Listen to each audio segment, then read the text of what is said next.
আমার কিন্তু এরকম কোনো প্ল্যানই ছিল না যে আমি কোনো সময় ইউটিউব চ্যানেল খুলবো। অনেক চ্যানেল আসছে, অনেক চ্যানেল চলে গেছে। এটা কি কোনো হ্যাকিং এর জন্য হয়েছিল?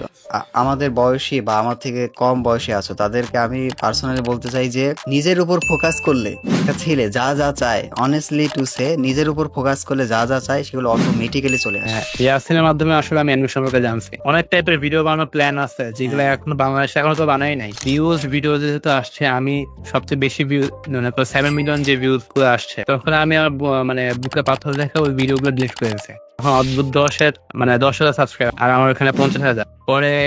পরে মনিটাইজেশন আসেই নাই। আমি তখন ড্রাগন বল দেখতাম, ব্যান্টেন ট্যান্টেন এগুলো দেখতাম, ওই কার্টুন নেটওয়ার্ক পাকিস্তানে দিত না, তো আমি ওইরকম দেখা যাচ্ছে বন্ধুদের সাথে কোথাও ওইগুলো কথা টথা বলতাম যে জানিস এরকম একটা ক্যারেক্টার আছে যে আগুন দেয়, তখন এনার্জি বুঝতাম না, বলতাম যে আগুন দেয়। তো স্প্যাম হিসেবে নেওয়ার কারণে আমাকে ওই চ্যানেলটা ব্যাক দেয়। কিন্তু আমার একদম প্রথম যে চ্যানেলটা ছিল ওইটা আবার ব্যাক চলে আসে, কিন্তু এই চ্যানেলটা এখন পর্যন্ত টিকে আছে। আমি এখন পর্যন্ত এটার উপর একটু আপনার এটা ডেস্টিনি হয়তো এটাই ছিল। তখন দেখতাম যে ইয়াসিন মাঙ্গা পড়তেছে, মাঙ্গাটার নাম হলো স্টার্টিং অ্যানিমিনিয়া। আমার স্টার্টিং হলো মাঙ্গা নিয়ে। ফার্স্ট এপিসোডের লাস্টে নায়িকাকে 17 টুকরায় কেটে ফেলে। কিছু ভিডিও ভাইরাল হয়েছে, মানে ভালো চলছে। ধরো 7 মিলিয়ন ভিউজ, তারপরে 5 মিলিয়ন ভিউজ, এরকম করে হয়েছে। ওইখান থেকে বলতে পারো ওই চ্যানেল থেকে আমার ফার্স্ট ভালো ইনকাম আসে। হ্যালো এভরিওয়ান, সবার কি অবস্থা?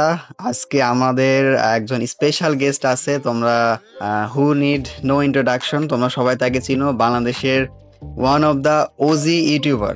আর ভাইয়া থেকে আমরা আজকে অনেক কিছু শিখবো, ঠিক আছে? ভাইয়ার পার্সোনাল লাইফ থেকে শুরু করে বাংলাদেশের অ্যানিমে কমিউনিটি জার্নি, প্লাস ভাইয়া ওয়ান পিসের অনেক বড় ফ্যান, তোমরা সবাই জানো। সো আমরা ওয়ান পিস নিয়ে অনেক কথা বলবো।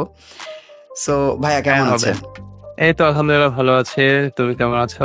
আর এমনিতে আমাকে এখানে ডাকার জন্য অনেক বেশি ধন্যবাদ। I am honoured. আর এমনিতে তুমি যে পডকাস্ট শুরু করছো এটা আমি এভাবে জানতাম না যে ডেডিকেট পডকাস্ট শুরু করছো কিনা। জি জি। তো হঠাৎ করে জানলাম, আমি একটু নার্ভাস হয়ে গেছিলাম যে হঠাৎ করে এখন কোন পডকাস্ট হচ্ছে, বাপের পডকাস্ট হচ্ছে না আলাদা কোনো পডকাস্ট। তো পরে জানলাম যে তোমার ডেডিকেটেড পডকাস্ট। হ্যাঁ, তো এসে ভালো লাগতেছে, আমার একটা ফিল হচ্ছে। আমার আসলে অনেকদিন ইচ্ছা ছিল ভাই ফেস রিভিল করার পর যে ডেডিকেটেড আপনার সাথে একটা পডকাস্ট করার। আর আসলে থ্যাঙ্কস টু ইউ, কারণ আমি জানি আপনি হচ্ছে এখন অনেক ব্যস্ত, আপনার সামনে পরীক্ষা, এর মধ্যে আপনি সময় দিচ্ছেন। এটার জন্য আমি আসলে আমার থ্যাঙ্কস বলা উচিত আপনাকে। না, সমস্যা নেই। আর আমি খেয়াল করে দেখছি যে আপনার যে ফ্যান বেজ আছে এর মধ্যে অনেকে আপনাকে পছন্দ করে, কিন্তু আপনার বিষয়ে তারা ওইরকম জানে না। তো আজকে আমি প্লাস আমার যে অডিয়েন্স আছে তারা সবাই আপনার বিষয়ে জানবো।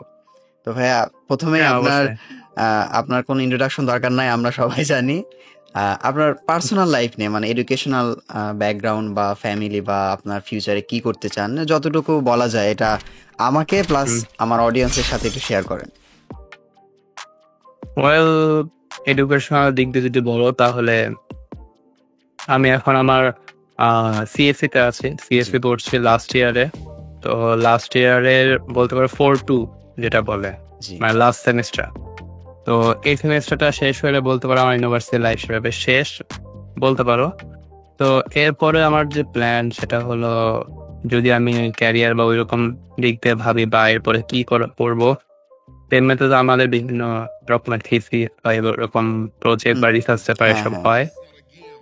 তো ওগুলো একটু ফোকাস করছি, আর দেখা যাক ওইটা দিয়ে এগুলা দিয়ে তারপর আরো নিজের থেকে আরো বিভিন্ন কিছু টাবলিশ করে স্কলারশিপ নেওয়া ফরেন কান্ট্রিতে বা কোথাও যাওয়া যায় কিনা।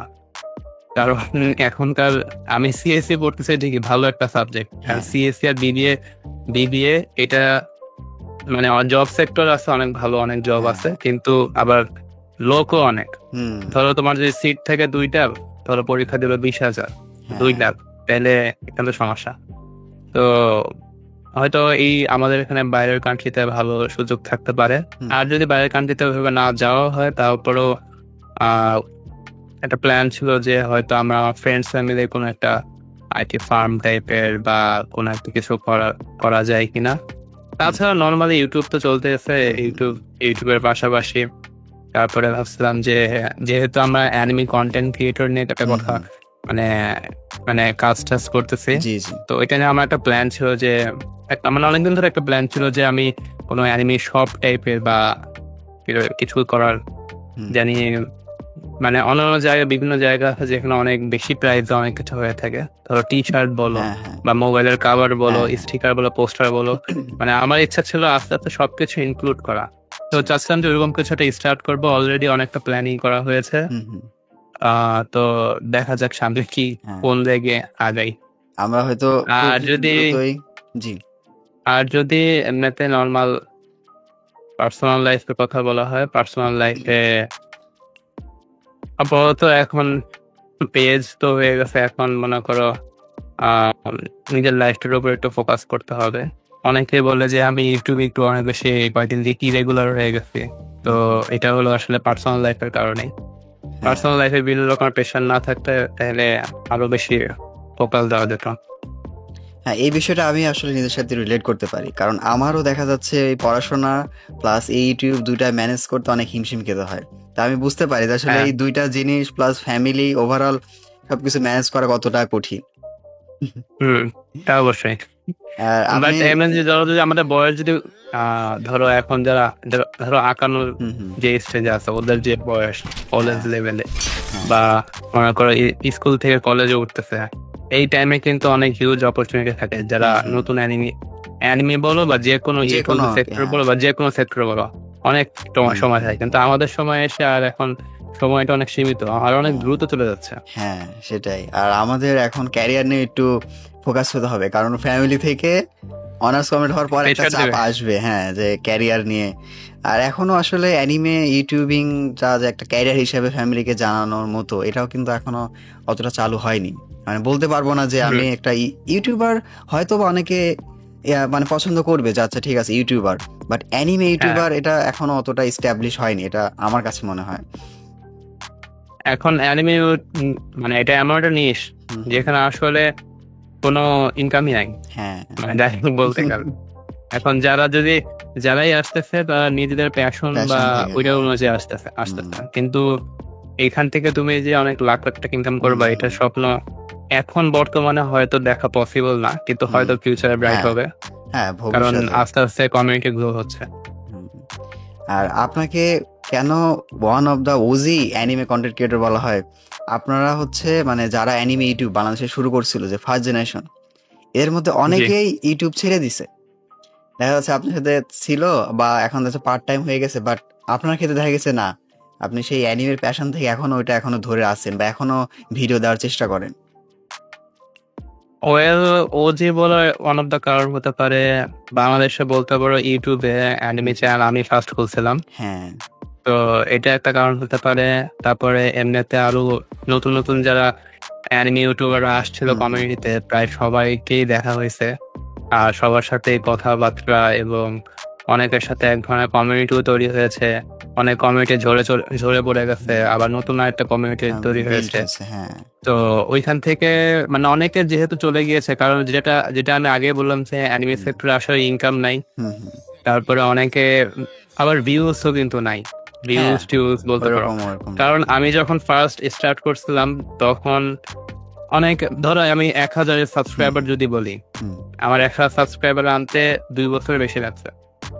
তো অনেকে এখন এরকম থাকবে 5-6 মাসে 1000 সাবস্ক্রাইবার, তারপরে আরো বেশিও আনতে পারে, অনেক সহজ হয়ে গেছে। কিন্তু ওই টাইমে আবার বাংলায় কখনো কেউ জিনিসটা সার্চও দিত না যে বাংলায় আসলে কন্টেন্টটা আছে, কখনো বাংলায় সার্চ দেওয়ার মতো ইয়া ছিল না।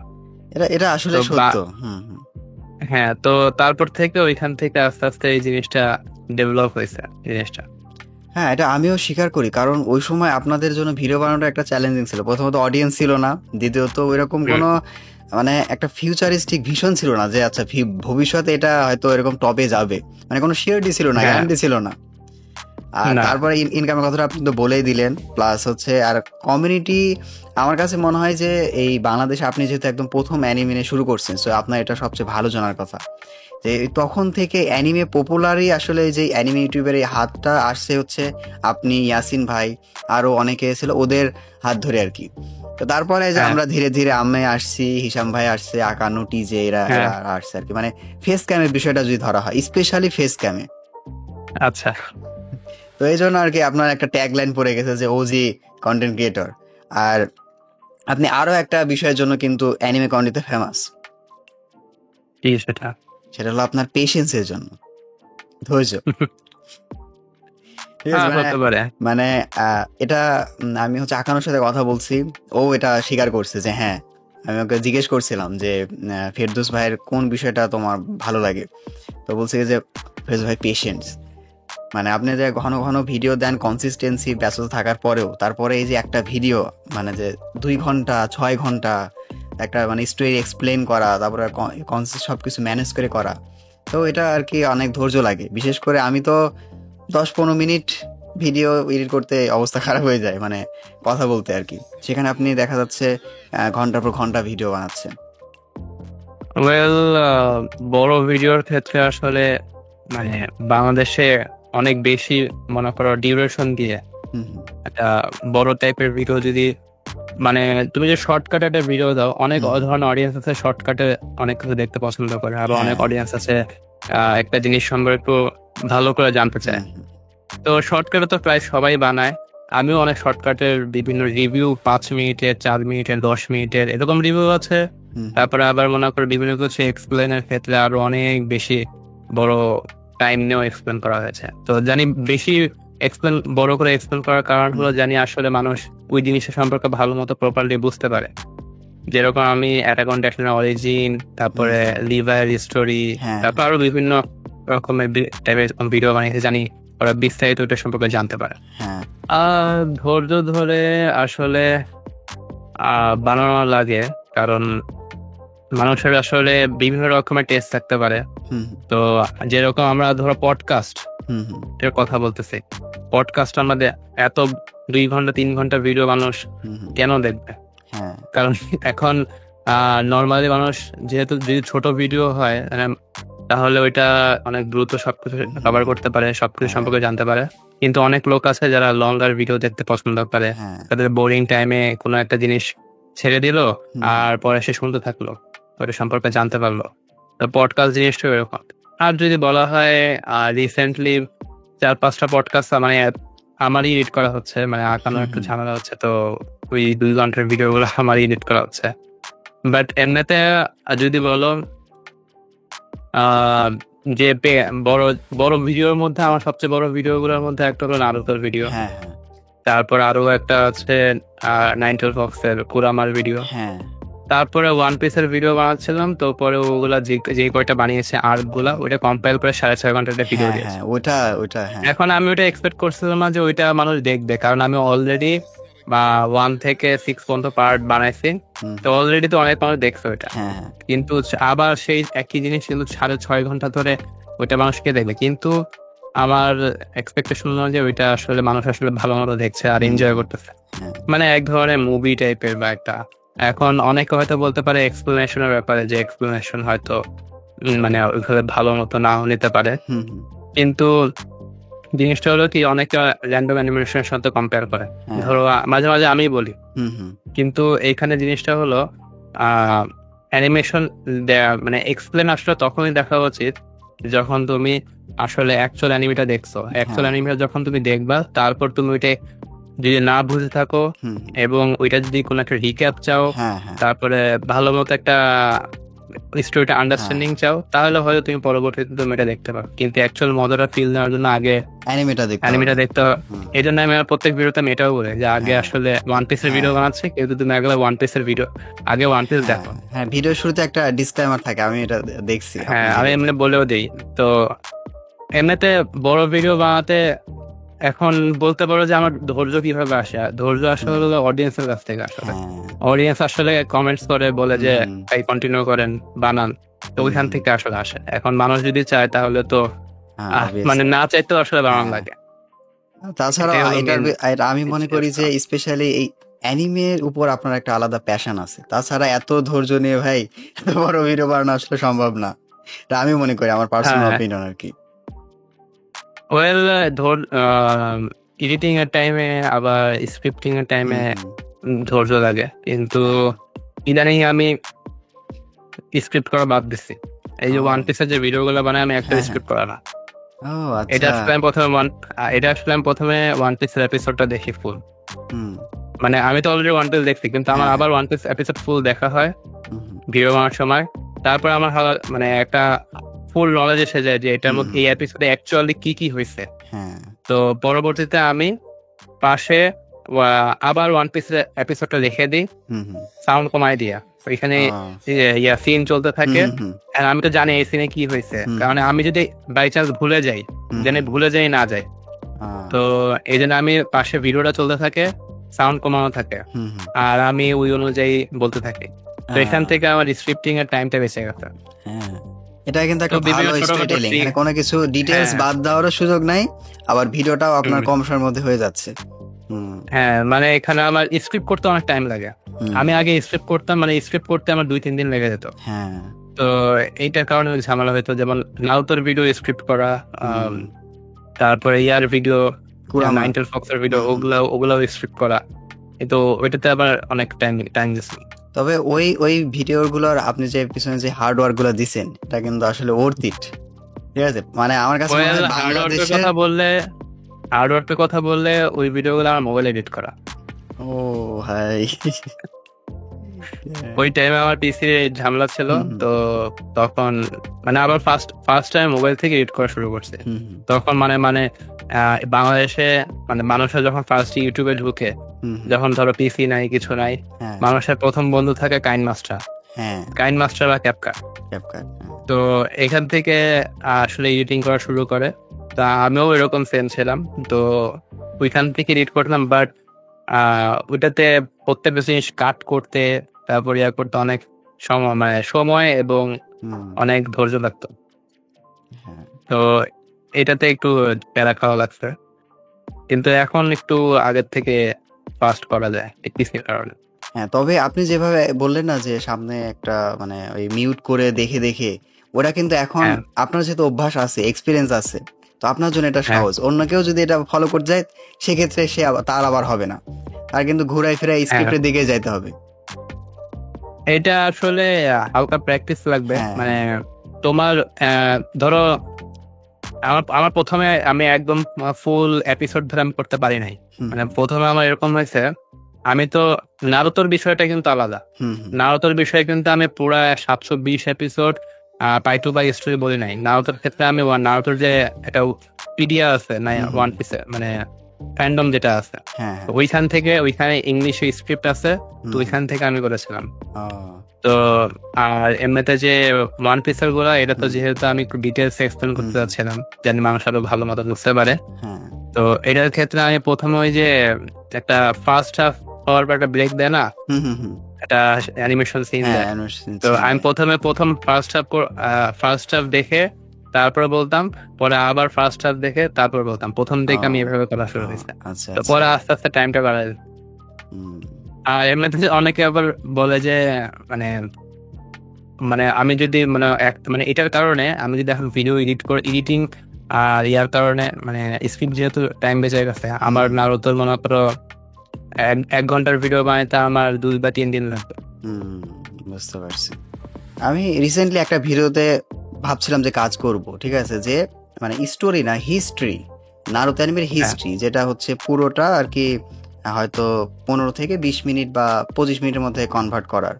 ওই যে যখন হুম, ওই যে কাগুয়া আর ইশিকি একদম আসলো, ওইখান হুম। থেকে একদম শুরু, ওই লর্ড টেনজির কাহিনী থেকে শুরু হয়ে একদম ফোর্থ গেট এই নিনজা। ক্ষেত্রে তুমি নারুতোর ফ্যান্ডমটা থেকে হেল্প নিতে পারো। হ্যাঁ, কিন্তু আমার ধৈর্য হয়নি ভাই। আমি ওই দেখা যাচ্ছে, আচ্ছা, আমি রিসেন্টলি আবার ওই যে আকানো আমাকে একটা অ্যাপ সাজেস্ট করছিল, হ্যাঁ, আর্ক হ্যাঁ, নামে। তো আর্ক, ওইটার হ্যাঁ, মধ্যে, হ্যাঁ, ওইটার মধ্যে তুমি বিভিন্ন কিছু নিয়ে সার্চ করলে, হুম, হুম, ধরো এই এপিসোড নিয়ে সার্চ করলাম, তখন ওইখানে আবার শর্টকাটে ওইটা সম্পর্কে যত রকমের ইনফরমেশন আছে হুম, হুম, তোমাকে অনেক সুন্দর করে বুঝায় দেয়। ও, তো বাহ, তাহলে এটা অনেক এটা কাজের। যদিও যদিও আমি এটা এখনো ইউজ করি নাই, বাট হুম, হুম, আকান আমাকে বলেছিল, তো আমি তোমাকে বললাম, তাহলে তোমার হেল্প হতে পারে হ্যাঁ, এখন। হ্যাঁ, ওটা আর কি ট্রাই করবো।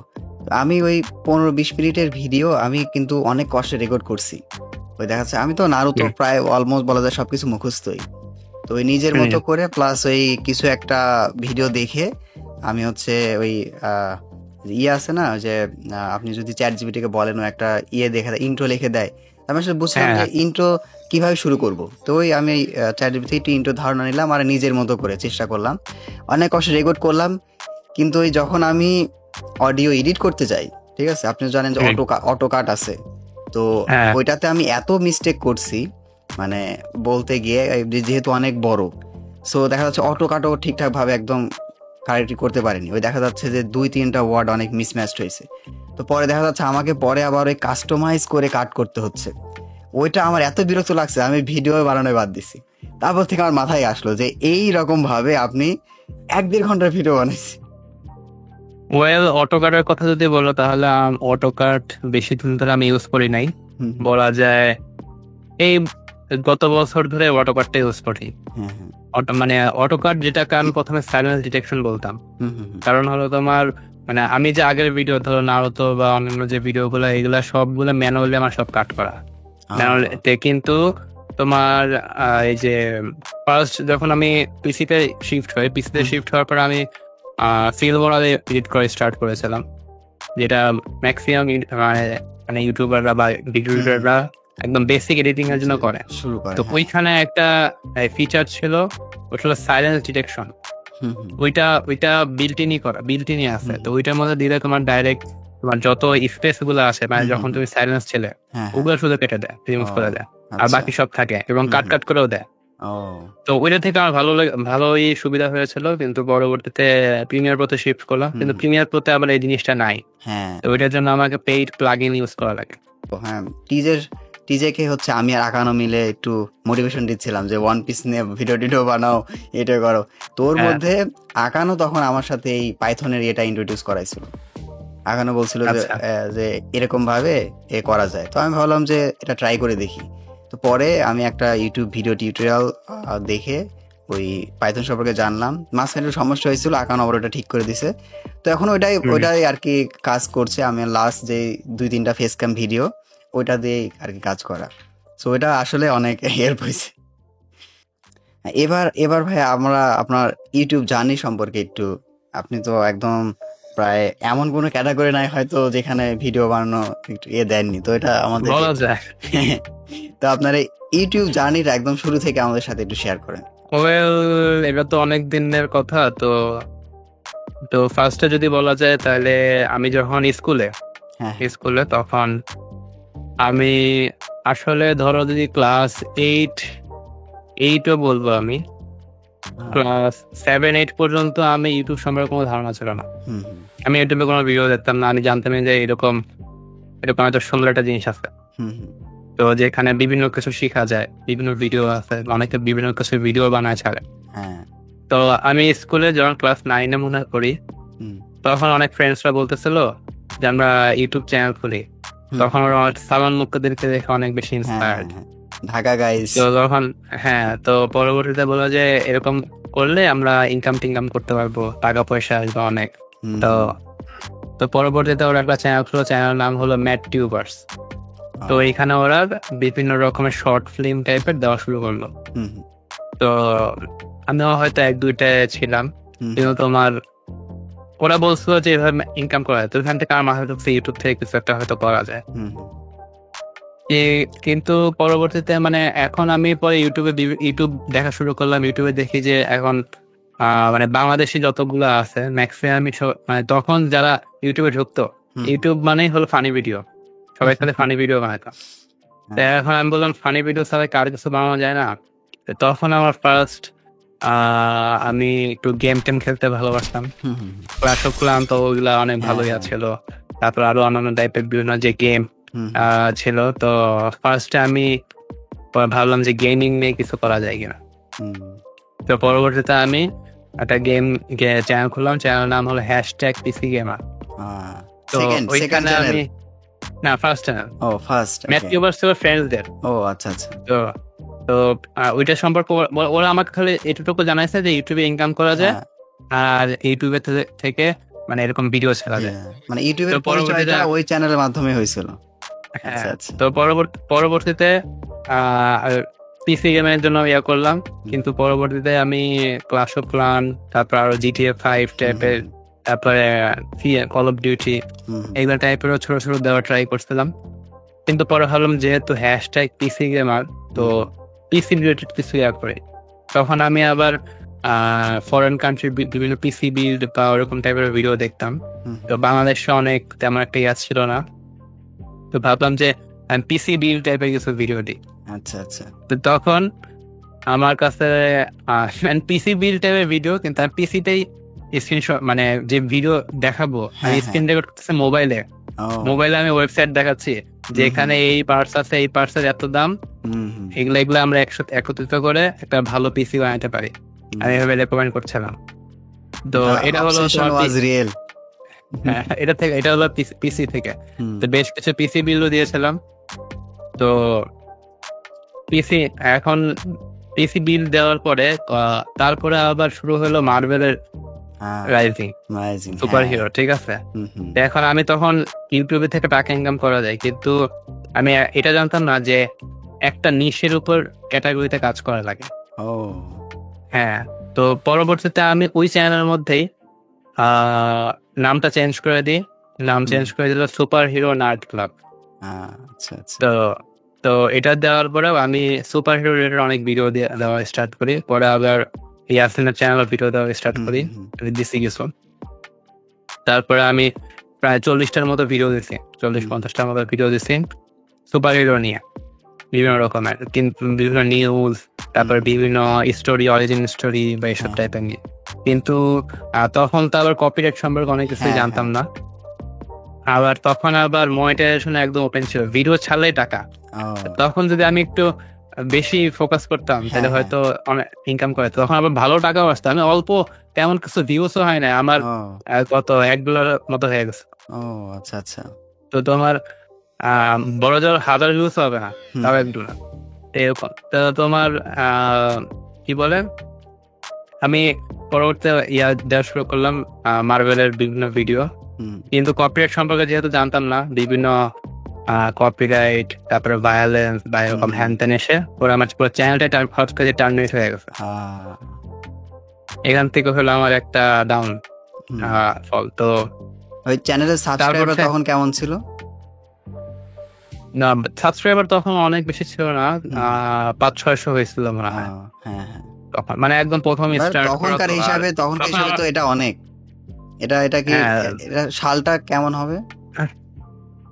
সাল হবে 16-17 এরকম। 16-17, হ্যাঁ, সে অনেক অনেক 500-600 মানে অনেক তখন। তো তারপরে আমি স্টার্ট করলাম অন্য টাইপের ভিডিও, একদমই অন্য টাইপের, আর একটা সিঙ্গেল নিশের উপর। সেটা হলো তখন আমি একটু বুঝলাম যে একটা নিশ ধরে করলে ভালো হয়। তো এখন কোন নিশে সবচেয়ে ভালো ভিউজ আসে, এটা আমার টার্গেট ছিল। আর কোন জিনিসটা আসলে বেনিফিশিয়াল বা হেল্পফুল বা ভালো হইতে, তখন দেখলাম যে ওই টাইমে মিস্ট্রি টাইপের ভিডিওগুলো অনেক ভালো চলতো, মিস্ট্রি ডকুমেন্টারি টাইপের ভিডিও। আচ্ছা আচ্ছা। তো তখন আমি পরে ভাবলাম যে মিস্ট্রি ডকুমেন্টারি টাইপের ভিডিও দিব। চ্যানেল একটা নাম দিলাম, নাম ছিল 360 রিসার্চ। মানে আমি সব রকমের জিনিসটা রিসার্চ করবো। আচ্ছা। তো খোলার পরে তারপরে আমি ভিডিও দেওয়া শুরু করলাম, বিভিন্ন রকমের ভিডিও দিয়েছি। তো তারপরে আমার কিছু ভিডিও ভাইরাল হয়েছে, মানে ভালো চলছে। ধরো হয়েছে হলো 7 মিলিয়ন ভিউজ, তারপরে 5 মিলিয়ন ভিউজ, এরকম করে হয়েছে। তো এরকম হওয়ার পরে তারপর তোমার ভালোই চলতেছিল, মনে করো 50-60 হাজার সাবস্ক্রাইবার হয়ে গেছে। এখন জিনিসটা হচ্ছে কি, তখন আবার আরেকটা চ্যানেলের নাম হয়তো অনেকে জানতে পারে, অদ্ভুত 10 নামে একটা চ্যানেল একটা, যেটা হলো মিস্ট্রি টাইপের ভিডিওতে অনেক বেশি পপুলার। কিন্তু আমি যখন ভিডিও বানাচ্ছিলাম তখন অদ্ভুত 10,000 সাবস্ক্রাইবার আমি তখন দেখছি, আর আমার ওখানে 50,000। কিন্তু পরবর্তীতে আমি যখন ভিডিও বানাচ্ছিলাম, বানাতে তোমার বেশ কিছু মনিটাইজেশনের রুলস আসলো, যে 10,000 ভিউস এলে দিয়ে মনিটাইজেশন দিবেন। ওইখানে আমার ফার্স্টে প্রথমেই যখন ছিল, তখন মনিটাইজেশনের নতুন রুলের কারণে আবার নতুন করে রিভিউ দিচ্ছিল। যখন রিভিউ দিচ্ছিল মনিটাইজেশনে, তখন কন্টেন্ট গুলো রিউজড কন্টেন্ট হয়ে যাচ্ছিল। এটা যারা নতুন ইয়াতে আসে, চ্যানেল খুলতে আসে, বিশেষ করে যারা ফেস ক্যাম করে না, হ্যাঁ হ্যাঁ তাদের ক্ষেত্রে এই জিনিসটা সবচেয়ে বেশি হয়, রিউজড কন্টেন্ট লেখা আসে। কারণ তারা তো অন্য ভিডিও থেকে ক্লিপ কাট করে এনে তারপর যদি, হ্যাঁ তো এটার কারণে রিউজড কন্টেন্ট আসে, এই জন্য ফেস ক্যাম বেটার। তো তারপরেও অনেক ট্রাই করার পরে বারবার রিভিউ দেওয়া, তারপর বিভিন্ন ভিডিও, এটার কারণে আমি মনে করতেছিলাম যে রিউজ ভিডিও যেহেতু আসছে, আমি সবচেয়ে বেশি ভিউ, 7 মিলিয়ন যে ভিউজ গুলো আসছে, তো ওগুলোর কারণে আসছে কিনা। তখন আমি আমার মানে বুকে পাথর দেখে ওই ভিডিও গুলো ডিলিট করে দিয়েছি। আরে তো কতটা একটা কষ্টকর মোমেন্ট ছিল। তারপরে এমনিতে ইয়াও আসছে, মানে মনিটাইজেশন আবার আসছে। পরে আবার ভিডিও দিতে থাকলাম, কিন্তু পরবর্তীতে আবার নতুন রুল আসছে। ওটা হলো 1000 সাবস্ক্রাইবার আর 4000 ঘন্টা। 4000 ওয়াচ আওয়ার। হ্যাঁ, ওরা আবার নতুন করে রিভিউ হচ্ছে, ওরা আবার রিউজড কন্টেন্ট। পরে এখন কি করবো, পরে রিউজড কন্টেন্ট আসতে আসতে পরে মনিটাইজেশন আসেই নাই।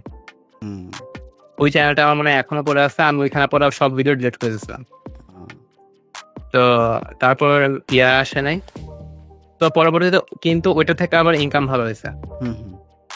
ওইখান থেকে বলতে পারো ওই চ্যানেল থেকে আমার ফার্স্ট ভালো ইনকাম আসা শুরু করছে। তো পরবর্তীতে ওইটা একদম ছেড়ে চলে গেছে। ওইটার মাঝখানে আমি আমার অ্যানিমে দেখা স্টার্ট করছিলাম। মানে অ্যানিমের জার্নিটা একটু অন্যরকম, কিভাবে দেখা স্টার্ট করছে। কিন্তু অ্যানিমে যেহেতু দেখা স্টার্ট করছে, অ্যানিমে অনেক ভালো লাগতেছিল। আবার পরে দেখি অ্যানিমেতে কোনো ইউটিউব চ্যানেল নাই।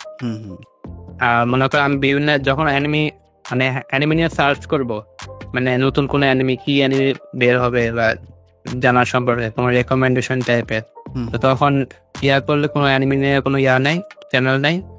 বেশিরভাগই ইংলিশ টাইপের চ্যানেল বা বাংলায় কোনো চ্যানেল নাই।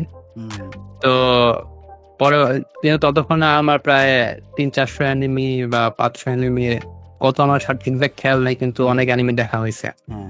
তারপরে ভাবলাম যে আমি যেহেতু দেখছি অনেক অ্যানিমে, তো আর আমার নতুন আগের যে চ্যানেলটা ছিল, চ্যানেলটা চলে গেছে, আমি না এটার উপর ফোকাস করে। তো পরবর্তীতে আমি এটার উপর ফোকাস করা শুরু করলাম। এখান থেকে আমার অ্যানিমে চ্যানেলটা স্টার্ট। এমনিতে পরবর্তীতে আমি আরো একটা চ্যানেল, বর্তমানে যে চ্যানেলটা আছে, এটাই কি তখন শুরু করছিলেন? হ্যাঁ এটাই, এই চ্যানেলটাই। তো কিন্তু পরবর্তীতে আমি আবার 360 রিসার্চ নামে আবার চ্যানেল খুলছি। চ্যানেল খোলার পরে আবার ভিডিও দেওয়া শুরু করছি, আবার ভিডিও ভাইরাল হয়েছে, আবার মনে করো 5 মিলিয়ন, 6 মিলিয়ন, 1 মিলিয়ন এরকম করে ভিউজ আসছে, টাকা ইনকাম হয়েছে, 50,000-60,000 সাবস্ক্রাইবার আসছে। তারপরে কিন্তু হঠাৎ করে আমি চ্যানেলে আর অ্যাক্সেস পাই না। মানে আমার চ্যানেল থেকে পুরো অ্যাক্সেসটা চলে গেছে। এটা কি কোনো হ্যাকিং এর জন্য হয়েছিল? এটা প্রবাবলি হ্যাকিং এর জন্য না, মানে অ্যাক্সেস আমি কোনো রকমের অ্যাক্সেস পাচ্ছিলাম না। ওইটার মধ্যে আমি আবার নতুন আরেকটা এক্সপেরিমেন্ট ট্রাই করছিলাম, সেটা হলো মুভি এক্সপ্লেন। ও আচ্ছা আচ্ছা আচ্ছা। ওইটা মানে মিস্ট্রি ভিডিও দিছি আর মুভি এক্সপ্লেন দিছি, তো ওগুলো ভালো চলছে। কিন্তু তোমার পরবর্তীতে আমি যেহেতু আর অ্যাক্সেস পাচ্ছি না, তারপরে কিন্তু চ্যানেলটা এখনো ইউটিউবে বিলং করে, দেখা যায় ইউটিউবে আছে, কিন্তু আমি অ্যাক্সেস করতে পারি না। পরবর্তীতে প্রায় বেশ কয়েক বছর হয়ে গেছে, গত বছরে একটা নতুন নিয়ে আসলো যে আমি অ্যাপিল করতে পারবো। তো পরবর্তীতে আমি অ্যাপিল করছি। অ্যাপিল করার পরে আমার যে একদম প্রথম যে চ্যানেল ছিল সুপার হিরো নিয়ে, টার্মিনেট হয়ে গেছিল, ওই চ্যানেলটা ব্যাক চলে আসছে। কিন্তু যেটা অ্যাক্সেস করতে পারে না সেটা ব্যাক আসে না। 360 ডিগ্রি, হ্যাঁ 360 রিসার্চ। আচ্ছা।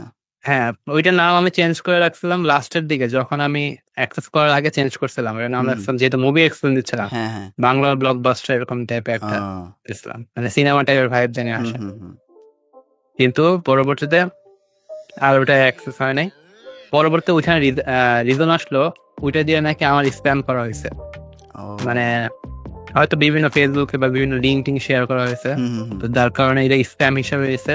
তো স্প্যাম হিসাবে নেওয়ার পর আমাকে ওই চ্যানেলটা ব্যাক দেয়, কিন্তু আমার একদম প্রথম যে চ্যানেলটা ছিল ওইটা আবার ব্যাক চলে আসছে। তো এখন পরবর্তীতে আমি এখন অ্যানিমে চ্যানেল স্টার্ট করতেছি। এমনিতে আরো যদি মনে করো আরো বিভিন্ন দিক দিয়ে কাজ করার, তাহলে আমি ইংলিশও অ্যানিমে চ্যানেল স্টার্ট করছিলাম। ট্রাই করছিলাম। মনে করো বেশি ভিডিও না, 4-5টা ভিডিও আছে ইংলিশে করার। বাট হয়তো যদি রেগুলার কন্টিনিউ করা হয় তাহলে হয়তো ওইটাও বাড়বে। কিন্তু যেহেতু আমার এখন বহু বছর ধরে আমি এই চ্যানেলে ফোকাস করছি, মানে এই চ্যানেলে ভিডিও বানাচ্ছি, আর বলতে পারো আমার অনেক চ্যানেল চলে গেছে, অনেক চ্যানেল আসছে, অনেক চ্যানেল চলে গেছে, কিন্তু এই চ্যানেলটা এখন পর্যন্ত টিকে আছে। আমি এখন পর্যন্ত এটার উপর একটু আপনার এটা ডেস্টিনি হয়তো এটাই ছিল, ঠিক আছে, অ্যানিমেটেড। তাছাড়া আপনি যদি ওই ডকুমেন্টারি গুলা যদি টিকে যাইতো, এই যে এখন এই যে মায়াজাল, তারপরে আরো কি কি সব ডকুমেন্টারি আছে, আপনার ওই চ্যানেল ওই লেভেলে থাকতো, বা হয়তো ওদের থেকে হয়তো হয়ে যেত। হ্যাঁ, বাট আনফরচুনেটলি চ্যানেলটা নষ্ট হয়ে গেছে। হ্যাঁ, তো এই ছিল বলতে পারো টুকটাক ইউটিউবে কিরকম জার্নি হয়েছে। আপনি অ্যানিমে দেখা আপনি কি মানে ইয়াসিন ভাই আগে শুরু করছিলেন? ওয়েল না, আমি ইয়াসিনের আগে শুরু করে নাই, মানে ইয়াসিনের মাধ্যমে আসলে আমি অ্যানিমে সম্পর্কে জানছি। ও আচ্ছা আচ্ছা। হ্যাঁ, কিন্তু বলতে পারো কি হবে অ্যানিমে দেখার জার্নি যদি বলতে যাই, তাহলে ধরো আমি যখন কলেজে উঠছি ফার্স্ট তখন মনে করো আমরা বিভিন্ন টিচারদের কাছে প্রাইভেট পড়তাম। তো যখন টিচারদের কাছে প্রাইভেট পড়তাম, মনে করো এক টিচারের কাছে পড়ছি, এরপর আরেকটা টিচার, কিন্তু মাঝে মাঝে এমন হয়তো যে তার মাঝখানে 1 ঘন্টা ব্রেক বা এরকম 1 ঘন্টা পরে হবে। তো তখন তো বসেই থাকতাম বা এদিক ওদিক পড়তাম।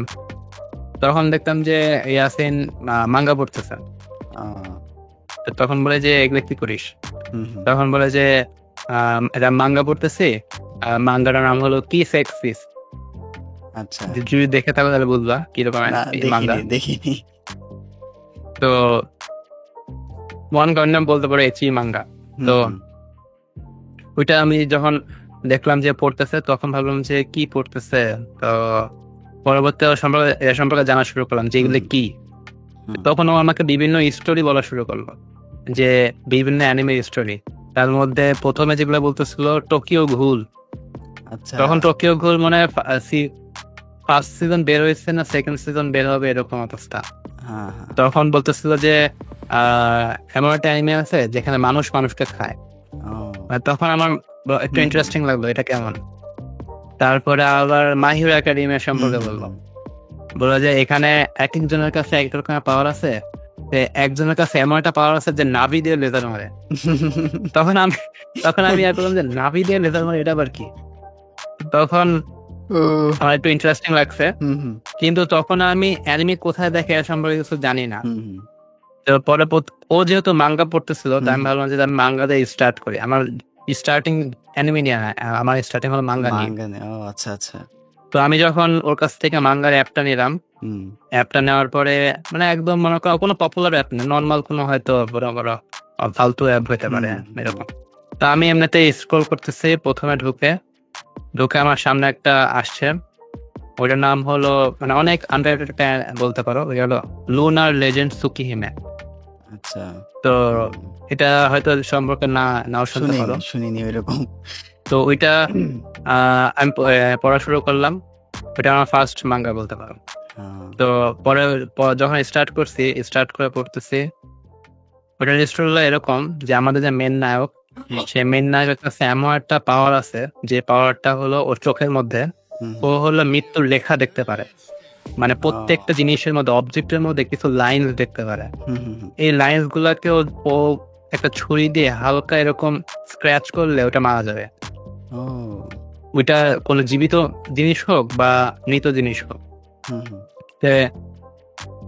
কিছু স্টোরি যাওয়ার, যদি অ্যানিমের কথা বলি, আচ্ছা আমি মাঙ্গা থেকে অ্যানিমেতে শিফট করি। পরে মানে আমি মাঙ্গাটা পড়তেছি, মাঙ্গাটা অনেক ভালো লাগছে, আমি পুরো মাঙ্গাটা কমপ্লিট করে ফেলছি। আচ্ছা। তো পরে পড়তেতে আমি ভাবলাম যে এটার যেহেতু অ্যানিমের কথা বলছিল, কোনো অ্যানিমে আছে কিনা।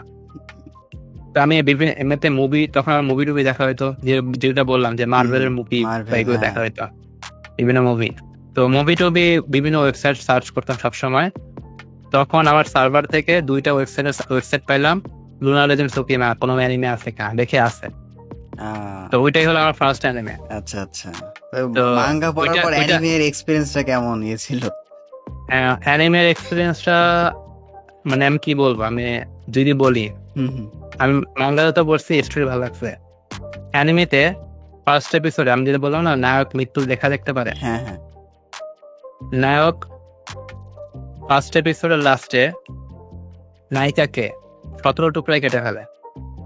আহ, তো মানে অ্যানিমেটা ছিল কিছুটা ওইরকম টাইপের। হুম হুম তো ওইখান থেকে অ্যানিমে ভালো লাগা শুরু করছে। তারপরে ভাবলাম যে ইয়াসিন যেগুলা বলছে ওগুলা দেখতে হুম পাই কিনা। পরে টোকিও গhoul, মাই হিরো একাডেমি এগুলো দেখা শুরু করলাম। কিন্তু অ্যানিমেতে আমার সবচেয়ে বেশি হুক করছে মাই হিরো একাডেমি দেখার পরে। আহ, যেটা মানে অল মাইটের যে স্পিচ হুম গুলা, হুম যে young man you to become hmm can become a hero. তারপরে ও যখন ট্রেনিং হুম, করার পরে ওই যে প্রথম যে স্ম্যাশটা দেয় হ্যাঁ ওই যে বড় রোবটে, এগুলাতে ওই পুরা গুজবাম্পস চলে আসে। ট্রেনিং এর পার্টটাই হচ্ছে হ্যাঁ, আমার কাছে মনে হয় মাই হিরো একাডেমির বেস্ট পার্ট। ট্রেনিং এর পার্ট আর হ্যাঁ। এই ক্যারেক্টার ডেভেলপমেন্ট আর লাস্টের দিকের ফাইট গুলা তো একদম পুরোই একদম। তো ওই জিনিসটা মানে ওইখান থেকে আমার সবচেয়ে বেশি অ্যানিমে হুক করা স্টার্ট করলো। তো হুম তারপর থেকে আমি ধরে বলতে পারো রেগুলারলি দেখা স্টার্ট করলাম। হুম তো এইভাবেই ছিল অ্যানিমে জানি স্টার্টিংটা। হ্যাঁ, আপনার সবকিছুই ইন্টারেস্টিং ছিল একদম। সব একটা একটা ওজি ওজি একটা ফ্লেভার আছে, কারণ ওই সময় আমরা তো অ্যানিমের নামই শুনিনি। স্পেশালি আমি জানতামই না, আমি তখন ড্রাগন বল দেখতাম, হ্যাঁ, ব্যান্টেন ট্যান্টেন এগুলো দেখতাম, ওই কার্টুন নেটওয়ার্ক পাকিস্তানে দিত না। তো হ্যাঁ, আমি ওইরকম দেখা যাচ্ছে বন্ধুদের সাথে কোথাও ওইগুলো কথা টথা বলতাম যে জানিস এরকম একটা ক্যারেক্টার আছে যে আগুন দেয়। তখন এনার্জি টেনার্জি হ্যাঁ, বুঝতাম না, বলতাম যে আগুন দেয়, ঠিক আছে। তো এইভাবে আমাদের মধ্যে কনভার্সেশন হতো। তো পরবর্তীতে কলেজ লাইফে ওইভাবে দেখতাম। বাট একদম যখন মানে কলেজ লাইফ শেষ করে ভার্সিটি লাইফ শুরু করব, তখন আসলে হুম, আমি বুঝতে পারলাম যে আসলে okay, so this is our anime manga. হুম, তারপরে আমি এটা একটু রিসার্চ করলাম, জানতে পারলাম যে আচ্ছা ঠিক আছে এভাবে অ্যানিমে তৈরি করে, এরা জাপানের, আর এটা এত হুম, ক্রেজ। আমি প্রথম দিকে অ্যানিমেকে তো একদম মানে খুবই আন্ডার এস্টিমেট করছিলাম। আমার কাছে তখন মনে হতো যে অ্যানিমে হয়তো অতটা বড় না, বা এটা হয়তো একটু কার্টুনিস্ট টাইপের, বা এটার অডিয়েন্স হয়তো এরকম। বাট আমার হুম। তখন যখন জানতে পারলাম, স্পেশালি যখন রিসার্চ করে জানলাম যে হলিউডের ইন্ডাস্ট্রি থেকে ওই অ্যানিমে ইন্ডাস্ট্রি বড়। ইভেনচুয়ালি যেই তা তো পোকেমনের যেই ভার্সটা আছে, সে পোকে ভার্সই হলিউডের সমান বলা যায়। মানে ওদের যে সব হুম, ইয়েগুলো, তখন তো আমার পুরা ইয়ে। তো আমি তখন থেকে ওই দেখে। আর আমার একটা ফ্রেন্ড ছিল, ওর নাম হচ্ছে জয়। আপনি যেরকম হ্যাঁ, ইয়াসিন ভাই আছে না, আগে বললেন না, তো ওই হচ্ছে আমাকে প্রথম দিকে বলছিল যে অ্যানিমে শুধুমাত্র যে এই যে ড্রাগন বল টাইপের এগুলোই না, আরো অনেক অ্যানিমে আছে। তো ও আমাকে সাজেস্ট করছিল ডক্টর স্টোন দেখার, ঠিক আছে। কারণ আমি, ভালো এনিমে। হ্যাঁ কারণ আমি হচ্ছে ওই যে ওই বিভিন্ন এক্সপেরিমেন্ট করতাম, তো আমার সায়েন্স নিয়ে একটু আগ্রহ ছিল। তো ও আমাকে বললো যে এটা এটা দেখো, তোমার ভালো লাগবে। তো তারপরে আচ্ছা, ওই ডক্টর স্টোনের হাত ধরে একে একে আপনি যেরকম ভাবে বললেন, একে একে নারুতো, ওয়ান পিস, স্পেশালি করোনার টাইমটা আমার পুরোটাই কাটছে অ্যানিমে দেখে। ওইরকম ফ্রি একটা সময় ছিল, তো ওই সময় অ্যানিমে স্পেশালি আমি তো ওয়ান পিস দেখার পর মনে হয় মানে হয়তো কিছুদিন হয়তো কোনো ওই ঈদ টিদ বা এরকম টাইপের একটা ইয়ে বাদে ওয়ান পিস আমি ছাড়তেই পারি না। আমি খাওয়া দাওয়া করছি, আমি ইভেনচুয়ালি ওয়াশরুমে ফোন নিয়ে গেছি, এ ছাড়ার মতো না। ছাড়ার মতো না, এক্স্যাক্টলি। সো বলতে বলতে ওয়ান পিসের জার্নি চলে আসলেন, ওয়ান পিসের জার্নিটা একটু শেয়ার করে। ওয়ান পিস কিভাবে দেখা শুরু হলো?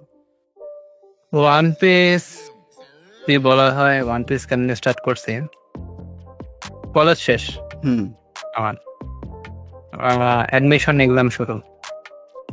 কিন্তু এখন কলেজে অ্যানিমে দেখা হয়, ভালো কথা, অ্যানিমে হুম দেখতাম, মজা লাগতো। কিন্তু কলেজ লাইফে একটা আলাদা মজা আছে, হুম বিভিন্ন ফ্রেন্ডস ট্রেন্ডস থাকে, বিভিন্ন অন্যরকম। তো বাসায় বসে অনেক বোরিং লাগতো বা কি করবো, হুম অ্যানিমেও দেখা হইতো। তো আবার ভর্তি কোচিং টোচিং এগুলোও যাওয়া হইতো, কিন্তু ওইটাতে একদমই নতুন এনভায়রনমেন্ট, তেমন লোক টোক তেমন কিছু নাই। হুম হুম কিন্তু পরবর্তীতে আম, যখন অ্যাডমিশনের জন্য একটু বেশি পড়া লাগবে, হুম তখন এমনিতে আমার অনেক বোরিং লাগা শুরু করলো। তখন আমি আহ কি বলে, বোয়ান করে একটা ক্লিপ দেখছিলাম। ও আচ্ছা আচ্ছা। তো আমি বললাম যে এটা কোন অ্যানিমে। এমনিতে আমি যখন ফার্স্ট যখন নয়তে ঢুকছিলাম, হুম হুম নয়ে ঢোকার পরে আর প্রথমেই ওয়ান পিসের ইয়াটা আসছিল, যে ও বিভিন্ন হ্যাঁ হ্যাঁ, এভাবে চলে যায় হোম না হোম স্লাইড। পেজে, হ্যাঁ হোম পেজে মনে হয় হ্যাঁ, ওটা ফার্স্টে আসে। হ্যাঁ। তো আমি তখন থেকে দেখতাম যে, তখন থেকে বলতেছি এখন পর্যন্ত এখানে এটাই আছে। যে বলছে এটা সবসময় থাকে। তারপরে পরে বোরহান কাকাইয়া দেখার পর বললাম যে এটা কোন অ্যানিমে? পরে দেখলাম যে ওইটারই। হুম, হুম। আমি পরে ঢুকে দেখলাম যে তখন মনে হয় কত ৮০০ উপরে বেশি এপিসোড। আর তখন মনে হয় হোল কেক চলতেছে। আচ্ছা, আচ্ছা। তো বলতেছে যে মানে এত বড় ইয়াতে কি কেমনে কি?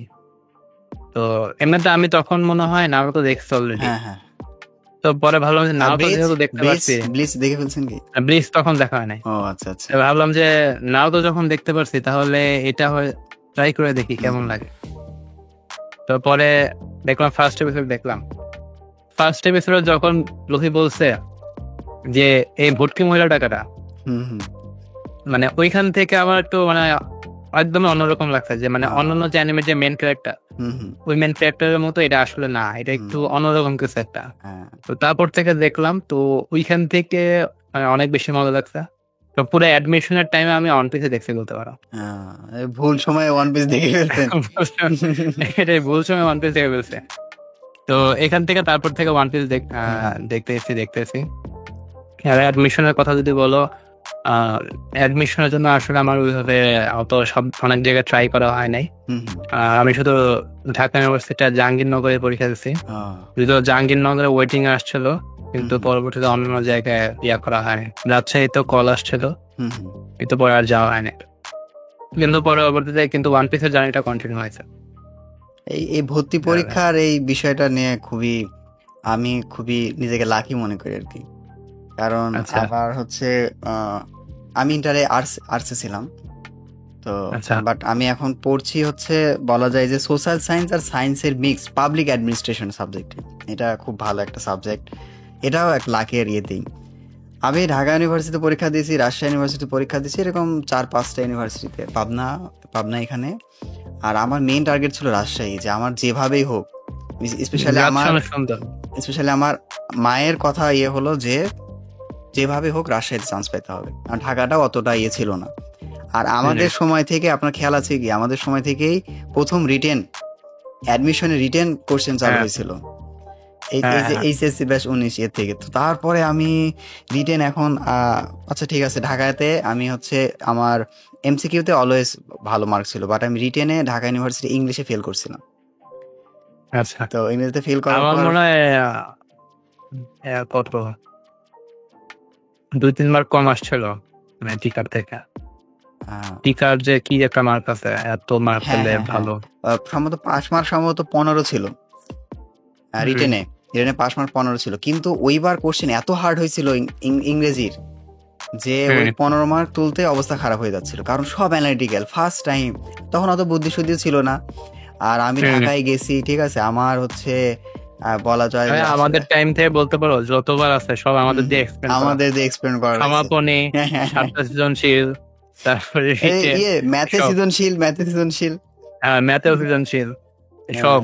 সব তো অ্যাডমিশন হলো। তো যাই হোক পরবর্তীতে ঢাকাতে গিয়ে আমার মনে হয়েছে যে ঢাকার পরিবেশটা অতটা স্বাস্থ্যকর না। কারণ রাজশাহীর খোলামেলা পরিবেশে আমি বড় হয়ে অভ্যস্ত। তো হুম, আমার খুবই কষ্টের বিষয় যে আমি রাজশাহী ইউনিভার্সিটিতে আরকি চান্স পাইছিলাম, বাট সাবজেক্টটা খুবই লোয়ার সাবজেক্ট ছিল। আর এদিকে তখন চিন্তা ভাবনা করলাম যে আশেপাশের একটু ভার্সিটি পরীক্ষা দেই। বাট পরে হ্যাঁ, হচ্ছে পরে তখন আমি মানে বলতে গেলে খুবই একটু ইম্যাচিউর ছিলাম। আর আমার বাসার বাইরে যাওয়ার কোনো অভিজ্ঞতা ছিল না। তো পরবর্তীতে হুম, ওই যে ওয়েটিং এর থেকে যে সাবজেক্ট হয় না, ইমপ্রুভ হয় না, ডেভেলপ হয়। হুম। আমার পরে ওইটা মাথায় আসেনি। তো পরে আমার ওই থেকে হয়ে সমাজকর্ম আসছিল। মানে ওই ওয়েটিং আচ্ছা। থেকে উপরে এটাও তো উঠতে, মোটামুটি উঠতে ভালো আছে। হ্যাঁ, সমাজকর্ম এটা মোটামুটি একটা সাবজেক্ট। তো এটাতে পড়া যেত। কিন্তু ততক্ষণে আমি অলরেডি এই পাবনা বিজ্ঞান ও প্রযুক্তি বিশ্ববিদ্যালয়ে আরকি রেজাল্ট দিয়ে ফেলছে। আর আমার একদম পজিশনও চলে আসছে একদম টপ 10 এর মধ্যে। ঠিক আছে? এটা তো তো ভালো এখানে অনেক। এখানে আমি হচ্ছে একটু সিরিয়াস হয়ে পরীক্ষা-টরীক্ষা দিয়ে দিলাম। তো দেওয়ার পরে তখন বুঝলাম ওকে। তখন পাবলিক অ্যাডমিনিস্ট্রেশন সাবজেক্টটা মানে কি বলবো? মানে সায়েন্সের আমার একটা সবসময় আফসোস ছিল যে আপনি যেরকম সিএসসি সাবজেক্ট নিয়ে পড়ছেন, আমার এরকম সিএসসি টাইপের নিয়ে পড়ার ইচ্ছা ছিল। বাট আমার হুম, এসএসসিতে রেজাল্ট খারাপ হওয়ার পর আমি ইন্টারে আর্টস নিছিলাম। যে হচ্ছে আর্টসের সাবজেক্টেই প্ল্যান ছিল। আমার প্ল্যান ছিল যে ঢাকা বা রাজশাহীতে ভালো কোনো সাবজেক্টে হয়ে যাবে।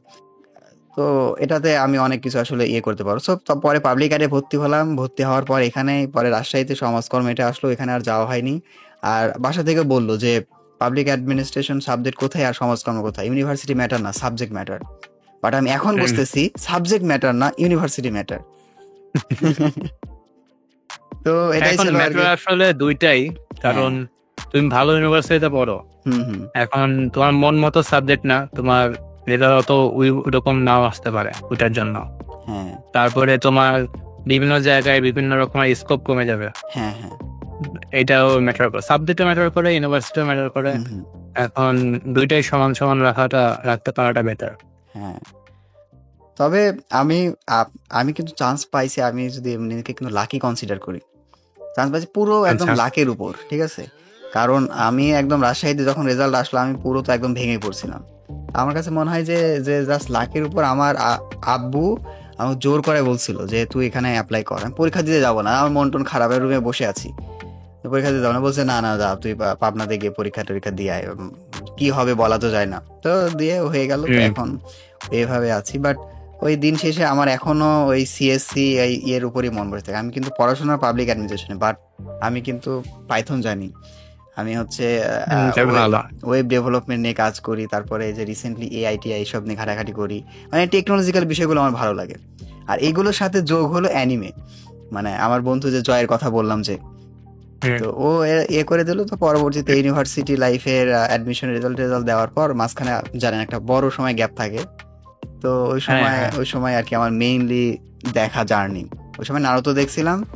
তো তারপরে ওই আমরা ক্যাম্পাসে ভর্তি হলাম আর ওই যে করোনা চলে আসলো। হয়তো মানে ১ হ্যাঁ, মাস ১.৫ মাসের মতো ক্লাস করতে পারছিলাম। তারপরে করোনার মধ্যে তো ওই যে তখন ওই একের পর এক ব্লিচ, ওয়ান পিস এটা দেখে এটা আরকি জার্নি। বাট আপনার এটা শুনে ভালো লাগলো। কারণ আপনি তো একদম আগের থেকে ইউটিউব রিলেটেড। আমার কিন্তু এরকম কোনো প্ল্যানই ছিল হুম, না যে আমি কোনো সময় ইউটিউব চ্যানেল খুলবো। ঠিক আছে? হুম। তো এটা এখন কে কখন হয় যে আর হুম, এখন হুম, তো মানুষ অন্য আরেকজনকে দেখে আরো ইন্সপায়ার হয় হুম, হুম। যে সে করতেছে আমিও করি। হ্যাঁ, এরকম টাইপের। হ্যাঁ তো সেটাই। এটা কখন চলে আসে বলা যায়। এখন ইউটিউবে আসলে এখন একটা মিমস আছে না যে আমার ছেলে ডাক্তার হবে, আমার ছেলে ইঞ্জিনিয়ার হ্যাঁ, হবে। হ্যাঁ, হ্যাঁ। পরে বলে welcome to my YouTube channel. YouTube channel হ্যাঁ। তো এখন এই মিমটা এখন অন্য মানে সবাই একটু হাসিভাবে নিলেও কিন্তু হুম, তুমি যদি ওইভাবে ইউটিউবে নিজেকে একটা ক্যারিয়ার ডেভেলপ যদি করতে পারো হ্যাঁ। তাহলে এটা তোমার জন্য একটা ভালো একটা জিনিসও হুম, হতে পারে। হুম, আর আবার যে ইউটিউব যে তোমার জন্যই একদম ক্যারিয়ারের একদম মানে এটাই সব। হুম, এটা হুম। দিয়ে আমার সব হবে। এটাও এটাও না। কিন্তু নাও হইতে পারে। হুম, কারণ চ্যানেল কখন থাকে না থাকে গ্যারান্টি কোনো নাই। গ্যারান্টি নাই। হ্যাঁ। তারপরে যদি না তুমি অনেক বেশি পপুলার হয়ে যাও এবং তোমার চ্যানেল পরবর্তীতে নতুন করে ছাড়লেই যে বড় হয়ে যাবে এরকম কোনো হুম, চান্স থাকে না। হুম, আর আরেকটা জিনিস হলো তোমার আ মানে চ্যানেল যদি মানে এটাকে একমাত্র শুধুমাত্র প্রথমত একটা সাইড হাসেল হিসেবে সাইড নেওয়া হাসেল যায়। হিসেবে নেওয়া উচিত। হ্যাঁ। সাইড হাসেল কারণ এটা ছাড়া তোমাকে তোমার লাইফে অন্যান্য জিনিসও ইম্পোর্টেন্স দেওয়া লাগতে পারে। দরকার, হ্যাঁ। এই জিনিসটা আমি রিয়ালাইজ করছি একটু ম্যাচুরিটি গেইন করার পর। তো হ্যাঁ, তো ওয়ান পিস দেখার পর আমার একটা জিনিস আপনি চেঞ্জ করছেন কিনা, আমার মধ্যে আসলে একটা মেন্টাল ম্যাচুরিটি আসছে। আগে আমি হুম, মানে স্পেশালি একটা ফ্রেন্ডস প্লাস ফ্যামিলি এই বিষয়গুলো নিয়ে একটু বেশি ইম্যাচিউর ছিলাম। মানে থাকে হুম, না ফার্স্ট ইয়ারে ইউনিভার্সিটি ফার্স্ট ইয়ারে একটা ইয়ে আসে। বাট ওয়ান পিস দেখার পর আর আমি মানুষজন একটু ইমোশনাল হয়ে যায়। বাট আমার ইমোশনে আর একটু কমছে। ইমোশনাল যে ম্যাচুরিটিটা আছে যে কোথায় ইনভেস্ট করা উচিত নিজের ইমোশনটা প্রপারলি বা একদম হুম। যে রিয়েল লাইফ যে একটা থট পুরো দুনিয়া নিয়ে। ঠিক আছে? এটাই কিন্তু আসলে ওয়ান পিসে একটা থাকে। আপনি খেয়াল করে দেখবেন যে ওয়ান পিসে এক একটা আর্কে যে এই প্রবলেম গুলো দেখায়, এটা কিন্তু আমাদের আসলে হ্যাঁ, রিয়াল লাইফ থেকে। রিয়েল ওয়ার্ল্ডের প্রবলেম। তো এই বিষয়টা আপনি কানেক্ট করতে পারছেন কি? হ্যাঁ, কারণ ১ম তোমার এটা মনে হবে না। কারণ ১ম যখন ওয়ান পিস দেখবে তখন মনে হবে যে বাচ্চাদের কিছু হুম, বা হুম, হুম। নরমাল, একদমই হ্যাঁ, নরমাল। একদম। এটা তখন চেঞ্জ হওয়া শুরু হবে যখন তুমি ফার্স্ট এ একটু হিট করবে হলো সানজির স্টোরিতে হ্যাঁ। বা আরটিএতে হুম, হুম। যে ওরা কিভাবে সারভাইভ করছে। তাও সার্ভাস। ওইটা একদম নরমাল লাগবে। হুম, হুম। কিন্তু যখন ওই যে নামির আর্কটা দেখানো হয়, হুম, হুম। কি বলে? Arlong Park arc. Arlong Park arc. ওইখানে যখন ওই যে বেলামিকে তোমার নামি আর ইয়ার সামনে মেরে ফেলা হয়, এই জিনিসটা থেকে যেই মানে একটা ইমোশন বা একটা জিনিস কাজ করবে, মানে মানে বলে বোঝানো যায় না আসলে। আমি যখন এই ভিডিওগুলো বানাইছি ওয়ান পিসের, আর্লং পার্কের আর্কের ভিডিও বানাইছি আমি যখন, তখন আমার দেখার সময় তো অনেক খারাপ লাগছে। আমার বলার সময় মনে হয় যে আমি মানে কান্না করে দিলে যে গলা কেঁপে যায়, তো ওইরকম টাইপের ফিল হয়। তো মানে ওয়ান পিসে এরকম মোমেন্টস আছে অনেক। ওইখান থেকে আসলে বিভিন্ন রকমের কিছু শিখা যায় বা বিভিন্ন কিছু মানে ফিল করা যায় যে আসলে মানে এখন অনেকে বিভিন্ন টাইপের কন্টেন্ট বা মুভি টুভি বা বিভিন্ন কিছু যাইব না কেন এগুলো দেখে হলো টাইম পাস করার জন্য বা পাস টাইম হিসাবে বা বিভিন্ন কিছু মানে একটা স্টোরি এনজয় করার জন্য, এন্টারটেনমেন্ট হিসাবে নেওয়ার জন্য। কিন্তু এরকম জিনিস যদি মানে মনের মধ্যে লেগে যায় তখন একটা অন্যরকম কিছু মানে ফিল করা যায়। যখন তুমি কোনো কিছু ফিল করতে পারবা তখন তুমি ওইটা থেকে কিছু শিখতেও পারবা। জিনিসটা হলো এরকম।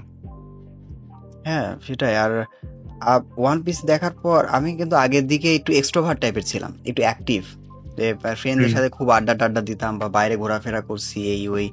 আমাদের ক্যাম্পাসে অনেক সংগঠনের সাথে একদম যুক্ত হয়ে গেছি, ডিবেট হাবিজাবি এগুলো।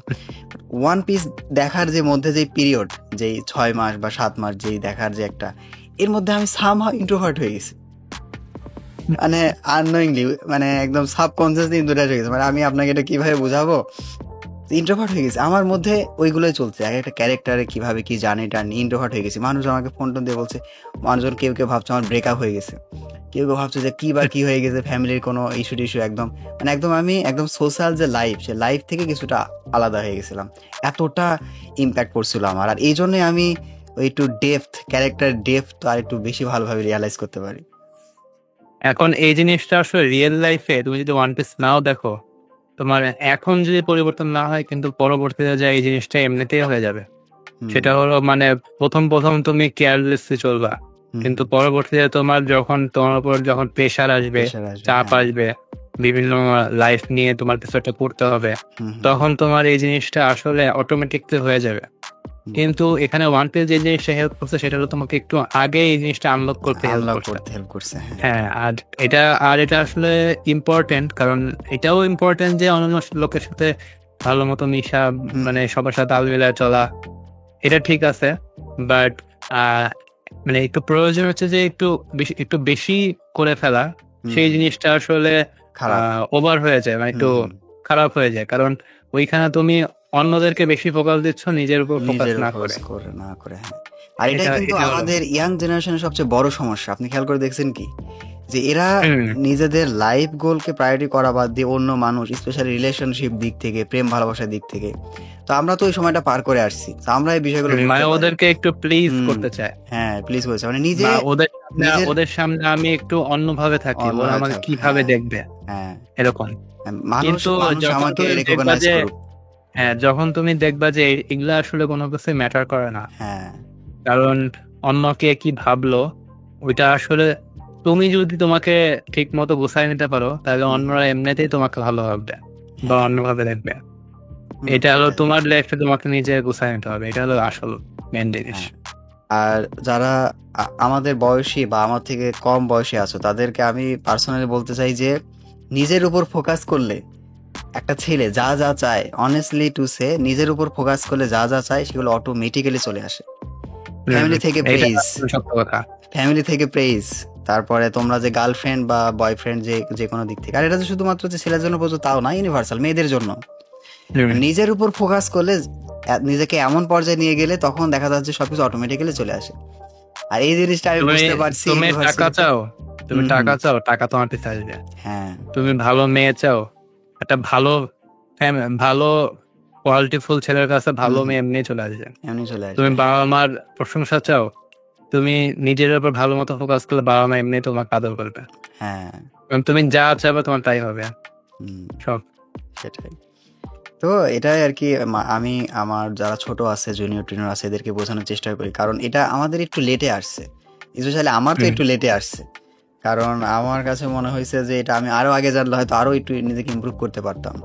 এই ইউটিউব চ্যানেল আমি যদি ইন্টার ফার্স্ট ইয়ার বা ইউনিভার্সিটি লাইফের ফার্স্ট ইয়ারে খুলতাম, তাহলে হয়তো অনেক অপরচুনিটি সুযোগ থাকতো। বাট মানে এখন হয়ে গেছে কোনো কারণে, যাই হোক। তো এখন তারপরেও এখন একটা কিছু বলতে পারি নিজের কাছে যে আচ্ছা ঠিক আছে, আমি এক্সট্রা কারিকুলার অ্যাক্টিভিটিস হিসাবে, এই যে আপনি যে বললেন না যে বাইরে যাওয়ার প্ল্যান, তো আমার প্রথম দিকে প্ল্যান ছিল বিসিএস যাওয়ার, মানে এটা অনেকের থাকে। হ্যাঁ বিসিএস এ ইয়ে করবো, বাট অনেক বাবা মাও এটা ইয়া থাকে যে হ্যাঁ এটা করো। আর আমি যেহেতু পাবলিক অ্যাডমিনিস্ট্রেশনে পড়ছি, এই অ্যাডমিনিস্ট্রেশন আইন এসব নিয়ে আমাদের পড়াশোনা, তো এদের দিকে দেখা যাচ্ছে প্রশাসন দিকে যাওয়াই বেটার। তো এদিকটা ফোকাস ছিল, বাট যে একটা যে সরকারের একটা পতন রেভলিউশনের পরে বেশ কিছু রিয়েলিটি সামনে চলে আসলো, যেগুলো আমি অলরেডি এর আগে ওয়ান পিসে দেখে রাখছি। এই যে ডোফ্লামিঙ্গোর যে এরা, ওটা কিন্তু একদম হ্যাঁ ওই ডোফ্লামিঙ্গোর যখন আমরা কি দেখলাম যে প্রথম দিকে শুরুর দিকে একদম সবাই খুব রয়্যাল ফ্যামিলি, ডোফ্লামিঙ্গো খুব একদম প্রশংসা করছে, ও আসছে একদম জনগণ পাগল হয়ে যাচ্ছে। বাট পরে যখন ওর এই যে বিষয়গুলো ধরা পড়লো যে কিভাবে সবকিছু কন্ট্রোল করে রাখছিল, ডার্ক সাইডটা রিভিল হয়ে গেল, তারপরে কিন্তু পুরো এটাই পাল্টে গেল। মানুষজন হেড করতে শুরু করলো, সবাই মিলে। এখন ও খালি পাওয়ারফুল ছিল এজন্য মারতে যায়নি, যদি এ হলো তাহলে কিন্তু মারতেও যাইতো। তো সেটাই, তো আমরা কিন্তু এটা আগে ওই সিনারিওটা আমরা আগেই দেখাচ্ছি। তো এটার পরে কিন্তু আমি বুঝতে পারছি যে one piece is something, one piece really something. তো ওটার পরে আমি সিদ্ধান্ত নিলাম যে না, আমি বাইরে যাব। তো আপনি বাইরে যাওয়ার জন্য এখন যেরকম চিন্তা ভাবনা নিয়েছেন, আমি এখন ওই প্রিপারেশন নিছি। আর এই ইউটিউবটাকে আমি রাখছি এক্সট্রা কারিকুলার অ্যাক্টিভ হিসাবে। এই ইউটিউবটা সাইড হাসেল হ্যাঁ বলতে পারো, বাট এটাকে তুমি যদি সেইভাবে নাও তাহলে একটা ভালো সাইড হাসেলের পাশাপাশি একটা ক্যারিয়ারও হতে পারে। হ্যাঁ, আপনার কোথায় যাওয়ার ইচ্ছা আছে ভাইয়া, কোন দেশে? আপাতত এখন যদি সবকিছু ভালো যায়, মানে বিভিন্ন থিসিস রিসার্চ পেপার সব পাবলিশ হয়, তবে Q1 এ যদি হয়ে যায় তাহলে আমেরিকার ওই সাইডে প্রফেসরদের টার্গেট করব, ওইখান থেকে যদি হয়। আর যদি না হয় তাহলে এমনি জাপানে যাওয়ার প্ল্যান আছে, কিন্তু জাপানে যাওয়ার জন্য জাপানি ভাষা শিখতে হবে। হ্যাঁ, আর ইউএসএ তে একটু বেশি অপরচুনিটি আমাদের জন্য। আর বাট এমনিতে জাপানি ভাষার ক্ষেত্রে জাপানি ভাষা কিন্তু অনেক বেশি হার্ড না।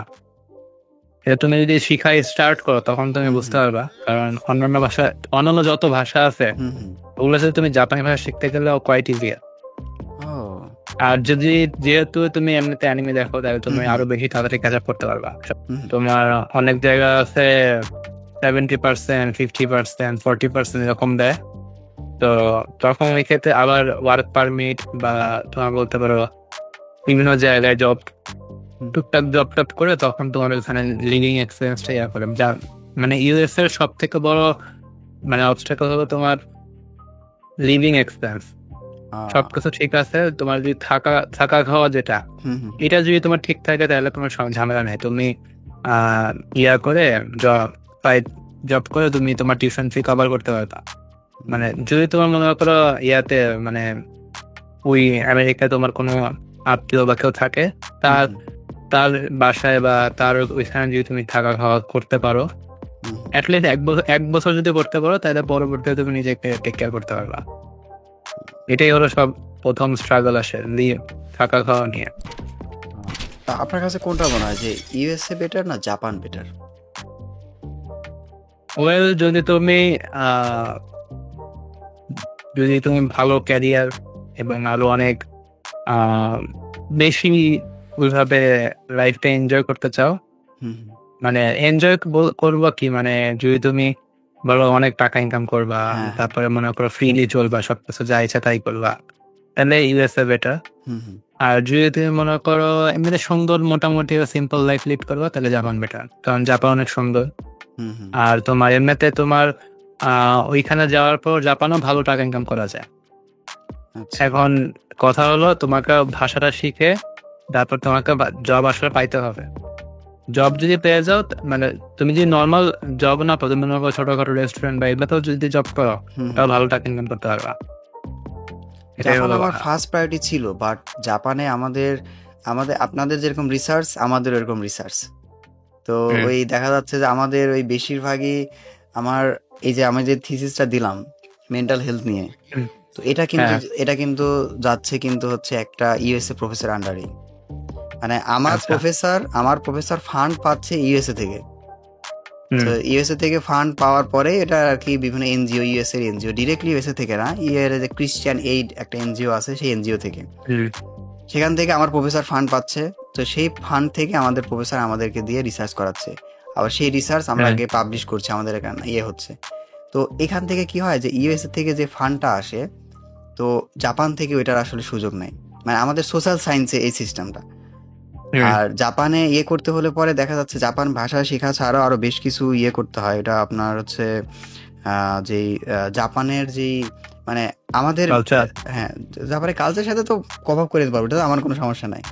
কিন্তু এই যে হুম আমাদের যে রিসার্চ বেস, এগুলোতে ইউএসএ তে বেশি প্রায়োরিটি দেয়। ঠিক আছে, যেমন হ্যাঁ ধরেন যে সোশ্যাল সায়েন্সের ইউএসএ এমন অবস্থা যে ইউএসএ স্টুডেন্টরা সোশ্যাল সায়েন্সের মানে এটা নিয়ে ওরা আগ্রহী না, ওদের রিসার্চারই নাই। ইউএসএ তে একটা হিউজ হুম মার্কেট গ্যাপ, তো যার জন্য ওরা সোশ্যাল সায়েন্স অনেক ইনভেস্ট করে। কিন্তু জাপানে তো অলরেডি আছে। তো জাপানে দেখা যাচ্ছে হুম যে বিভিন্ন প্রোগ্রামার টাইপের বা সিএসসি ইঞ্জিনিয়ার এরকম টাইপের আপনাদের, জাপানের তো অ্যাক্টিভিটি আলাদা একদম হ্যাঁ, সব রকম সব activity। একদম অ্যাক্টিভিটি। তো ওইখানে আপনাদের সায়েন্স ব্যাকগ্রাউন্ড যারা আছে তাদের অনেক অপরচুনিটি আছে। বাট আমাদের ইউএসএ ধরেন যে একটা সেফ অপশন, কম্পিটিশন কম। সো ওই আমাকে জাস্ট জিআরই টিআরই দিতে হবে, আইএলটিএস দিতে হবে, এই হুম তো।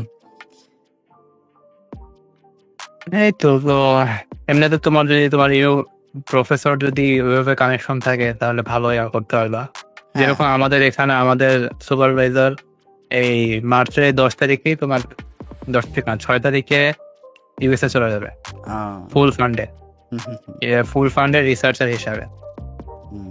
মানে মানে রিসার্চার পিএইচডি অ্যাসিস্ট্যান্ট করতে বলতে যাবে পারো। নাকি? রিসার্চার অ্যাসিস্ট্যান্ট মানে তোমার আহ, ওয়াইফ বাচ্চা কাচ্চা সব নিয়ে যাচ্ছে ও, ফুল ফান্ড।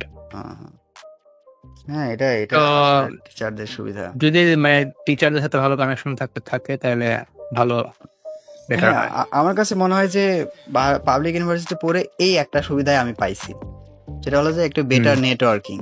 তাছাড়া কিন্তু এক্সট্রা হুম যে খুব বেনিফিট এরকম কিন্তু নাই আসলে, অরিজিনালি যেটা বলা যায় পড়াশোনার মান ওই ওই ওই রকমই। সো এটাই। পাবলিক ইউনিভার্সিটি নেটওয়ার্কিংটাই ভালো, যেমন হ্যাঁ, ঢাকা হ্যাঁ, ইউনিভার্সিটি সবচেয়ে বেশি প্রায়োরিটি করার কারণে নেটওয়ার্কিং সবচেয়ে ভালো। নেটওয়ার্কিং সবচেয়ে ভালো, হ্যাঁ। আর এখান থেকে আসলে ওইটার কারণে তো দেখলে না এই যে সরকার পর্যন্ত পতন হয়ে গেল। হ্যাঁ, সেটাই। আর এটাতে আসলে হয় কি যে বাংলাদেশের বিভিন্ন জেলা থেকে, বিভিন্ন বিভাগ থেকে বিভিন্ন রকম মানুষ আছে। তো সবার হুম সাথে চলতে গেলে সবার সাথে গিয়ে অনেক কিছু আসলে শেখা যায়। তো আমি এই হুম জিনিসগুলো আর কি শিখছি, বিভিন্ন টিম ওয়ার্ক টাইপের। তো এগুলো আর কি শিখছি। যাই হোক, আমরা অ্যানিমেতে ফিরে যাই, অ্যানিমে কমিউনিটিতে। আপনার হ্যাঁ কাছে কি মনে হয় যে বাংলাদেশি অ্যানিমে কমিউনিটির ফিউচারটা কেমন হতে পারে? ওয়েল এখন তো গ্রোয়িং স্টেজে আছে, হুম, হুম, নতুন অনেকে আসছে আবার নতুন অনেকে চলেও যাবে, হুম, হুম, যেরকমটা সবসময় হয়। আর ফার্স্টেও এর আগেও অনেকে আসছে, হুম, হুম, অনেকে চলে গেছে, অনেকে হয়তো এখন পর্যন্ত আছে। হুম, তারপরে মনে করো বাট আগের তুলনায় এখন একটু স্ট্রং আছে, হুম, মানে টিকে থাকারটা। আগে তো আসছে কিন্তু ওইভাবে কমিউনিটি ওইভাবে সেভাবে বিল্ড আপ হয় নাই, হুম, হুম, মানে কমিউনিটি হয়েছে ঠিকই কিন্তু ওইটা গ্রো করার জন্য সেভাবে কোনো অ্যাক্টিভিটি সেরকম করানো হয় নাই কিন্তু। হুম, বাট এখন তো আমাদের একটা পডকাস্ট চ্যানেল আছে, হুম, হুম, আর এমনিতে একটা যত বাংলাদেশি অ্যানিমে কমিউনিটি আছে বা অ্যানিমে ইউটিউবাররা আছে হুম, সবাইকে একত্রিত করার চেষ্টা করছি, যারা আসলে অ্যাকচুয়ালি ডেডিকেটেড। হুম, এমন না যে আমি আজকে একটা চ্যানেল খুললাম তারপরের দিনে আমাকে বাপে না, হুম, এরকম হুম, না। হ্যাঁ, আমি 5টা ভিডিও ছাড়লাম তারপরে হয়ে গেলাম অ্যানিমে ইউটিউবার, এরকম না। আসলে তোমাকে আসলে ওইভাবে ডেডিকেশনটা ফিল হুম, করাতে হবে। ফিল করাতে হবে, হ্যাঁ। তোমার ভিডিও কম হোক, সাবস্ক্রাইবার কম হোক, কিন্তু তুমি যে তোমার ডেডিকেশনটা এখানে দিচ্ছ হুম, আর তুমি যে আগ্রহী, যে তুমি কন্টিনিউয়াসলি ভিডিও দিচ্ছ, ওই অনুযায়ী বোঝা যাবে যে তুমি আসলে ডেডিকেটেড একটা অ্যানিমের উপর একটা কিছু করতে যাচ্ছ। হুম, তো তখন এই টাইপের লোকগুলোকে একত্রিত করে যেহেতু রাখা হচ্ছে, মানে ভালো, মনে করো মানে ভালো কয়েকজন যদি একসাথে থাকে তাহলে তারা অনেক কিছু করতে পারে। কিন্তু মনে করো ভালো অনেকগুলো আছে, আবার এদের মধ্যে এমন কিছু আছে, মানে ভালো কয়েকটা ফল আছে, এর মধ্যে আবার কিছু পচা ফল আছে। তখন কেন দেখবা যে ওরা মিলে তেমন কিছু করতে পারবে না, বা ওই পচা ফলগুলো ভালো ফলগুলো আস্তে আস্তে নষ্ট করে দিবে, নষ্ট হবে। তো জিনিসগুলো এরকম। তো এই জন্য আমরা চাচ্ছি যে ভালো ভালো যারা ডেডিকেটেড মানে ফোকাসড হয়ে এখানে কাজ করছে তারা একসাথে কাজ করুক। তো যদি এই জিনিসটা কন্টিনিউ হয়ে থাকে, চলতে থাকে, আর এমনিতেও তো এখন অ্যানিমে যেহেতু গ্রোয়িং স্টেজে আছে, বাংলাদেশে এখন অনেকে অ্যানিমে সম্পর্কে জানে, প্রায় অনেকেই জানে বলতে পারো। একবার মানে অ্যানিমে না দেখলে অ্যানিমে সম্পর্কে শুনছে অ্যাটলিস্ট। তো এখন আস্তে আস্তে এই জিনিসটা তো বাড়বে আশা করতেছে। হ্যাঁ, আমার কাছেও এই সেম জিনিসটাই মনে হয়। স্পেশালি বাপে জয়েন করার পর আমি বেশ কিছু অ্যামেজিং মানুষজনের সাথে দেখা যায়, আপনার সাথে, তারপরে আকানোর সাথে। তো এরকম আরো কয়েকজন আছে যাদের আসলে একা একা আসলে একটা যে কোনো কমিউনিটি হোক, একটা এরিয়া হোক, একা একা কিন্তু আসলে তেমন কোনো কিছুই করা যায় না। তো একটা কমিউনিটির মধ্যে ঢুকলে একটা ভালো সম্পর্ক করলে আসলে সবাই মিলে, আপনি খেয়াল করে দেখবেন যে ইন্ডিয়াতে কিন্তু সেম আজ থেকে 4-5 বছর আগে সেমই ছিল, বাট সবাই কি হলো, সবাই একটা কমিউনিটি বিল্ড করলো, বিল্ড করে সবাই একসাথে হয়ে সবাই মিলে চেষ্টা করলো। তো আমরা আমাদের এখন অ্যানিমে ইউটিউবারদের ইনকাম অনেক কম সাবস্ক্রাইবার হিসাবে বলা যায়। তো এটার মেইন রিজন ক্রাঞ্চিরোল এখনো আসেনি, বা বিভিন্ন সুযোগ সুবিধা, স্পন্সর, বা আমরা ওইভাবে রিকগনাইজড এখনো না। আবার ইউটিউবে তো বাংলাদেশ অফিসিয়ালি কিন্তু নাই। অফিসিয়াল যে ইউটিউবের অফিস বলতে পারো বিভিন্ন কান্ট্রিতে থাকে। তারপরে আসলে জিনিসটার মেইন কারণ হলো বাংলাদেশে আসলে অ্যাডভার্টাইজার নাই। বাংলাদেশে এখনো ম্যাক্সিমাম কোম্পানি টিভিতে অ্যাডভার্টাইজমেন্ট করে। ইউটিউবে যে একটা অ্যাডভার্টাইজমেন্ট প্লেস, এখানে মানে মানুষ টিভিতে বিভিন্ন দেখবা যে একটা পর আসতেই থাকে কোনো একটা জিনিস শেষ হয়ে যায়। কিন্তু ওই যে অ্যাড গুলা, মানে যে কোম্পানির বিভিন্ন অ্যাড থাকে, ওগুলোর ম্যাক্সিমাম অ্যাডে তুমি ইউটিউবে কখনো খুঁজে পাবে না। ইউটিউবে ম্যাক্সিমাম অ্যাড পাবো তুমি ফুড পান্ডা, তারপরে আরো মনে করো ধরো ভ্যাসলিন হইতে পারে, মিস্টার নুডলস, অনেক রেয়ার টাইপের, বা অনেক কম। আমি তো ভ্যাসলিনে কোনো সময় দেখিনি, মিস্টার নুডলস আমি এরকম দেখিনি, ফুড পান্ডাই দেখি। আমি ভ্যাসলিন কয়েকবার দেখছি এমনিতে। আর ফরেন গুলোর মধ্যে গ্রামারলি বা এগুলা টাইপের আসে। কিন্তু তুমি যদি মনে করো দেখো যে বাংলাদেশে যখন মানুষ মানে যে অ্যাডভার্টাইজাররা আছে, বিভিন্ন কোম্পানিরা আছে, যারা যখন বুঝতে পারবে যে ইউটিউব হলো বেটার প্লেসমেন্ট, কারণ টিভি এখন আস্তে আস্তে দেখা মানুষ কমাই দিচ্ছে। এখন তো অনেকে দেখে, ইভেন যে নিউজ চ্যানেল গুলো আছে ওগুলা ইউটিউবে বেশি শিফট হয়ে যাচ্ছে। এখানে কিন্তু ফোকাসড বেশি, কারণ ইউটিউবে ওই খবরগুলো পার্ট ছোট ছোট ক্লিপ করে থাকে, তারপর লাইভও চলে। তো আস্তে আস্তে পরে দেখবা যে অ্যাডভার্টাইজাররা আছে তারা ইউটিউবে ফোকাস করবে, কারণ বিভিন্ন নিউজ চ্যানেল, আবার বিভিন্ন নাটক সব এখন ইউটিউবে ছাড়া শুরু করতেছে। তো আস্তে আস্তে অ্যাডভার্টাইজার ইয়াতে আসবে। যখন ইউটিউবে আসবে তখন দেখবা যে এমনিতেই ইনকাম আস্তে আস্তে বেড়ে যাবে। আর যদি নিশ অনুযায়ী ইনকামের কথা বলো, তাহলে মানে আমাদের নিশ অনুযায়ী কিছু কোম্পানি আমাদের দেশে তৈরি হওয়া উচিত, বড় বড়। তার মধ্যে কয়েকটা মাঙ্গা কোম্পানি হয়তো তৈরি হচ্ছে, কিন্তু এরা আসলে এখনো অ্যাডভার্টাইজমেন্ট দেওয়ার মতো ওইরকম অবস্থায় আসে নাই। আর মনে করো সবচেয়ে বড় যে গুলো কোম্পানির মধ্যে আছে, যে ক্রাঞ্চিরোল যেটা বলে, আর ভিজ মিডিয়া, তারপরে এই টাইপের যে কোম্পানিগুলো আছে, এরা যদি আসতে পারে তাহলে সবচেয়ে বেশি ইম্প্যাক্টফুল এবং হেল্পফুল হবে। আর এটার জন্য আমাদের প্রয়োজন হলো এই কমিউনিটিকে অনেক বড় করে গ্রো করা। হ্যাঁ, সেটাই। আর এটাই আর আসলে আর এটার জন্য quality anime YouTuber, quality content, একটা কোয়ালিটি অডিয়েন্স খুব দরকার। ঠিক আছে, যেটা আমার কাছে মনে হয় যে এখন ওইভাবে আসলে গ্রো হয়নি।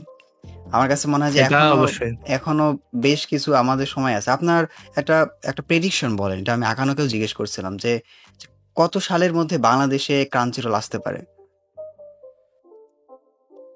বাংলাদেশে ক্রাঞ্চিরোল আসতে আরো আমার মনে হয় 2-3 বছর তো লাগবে, আরো বেশিও লাগতে পারে। আমার মনে হয় 29-30 এরকম। কারণ বাংলাদেশে এখন ওই লেভেলে যায় নাই, আর এটা আরেকটু গ্রো হইতে টাইম লাগবে।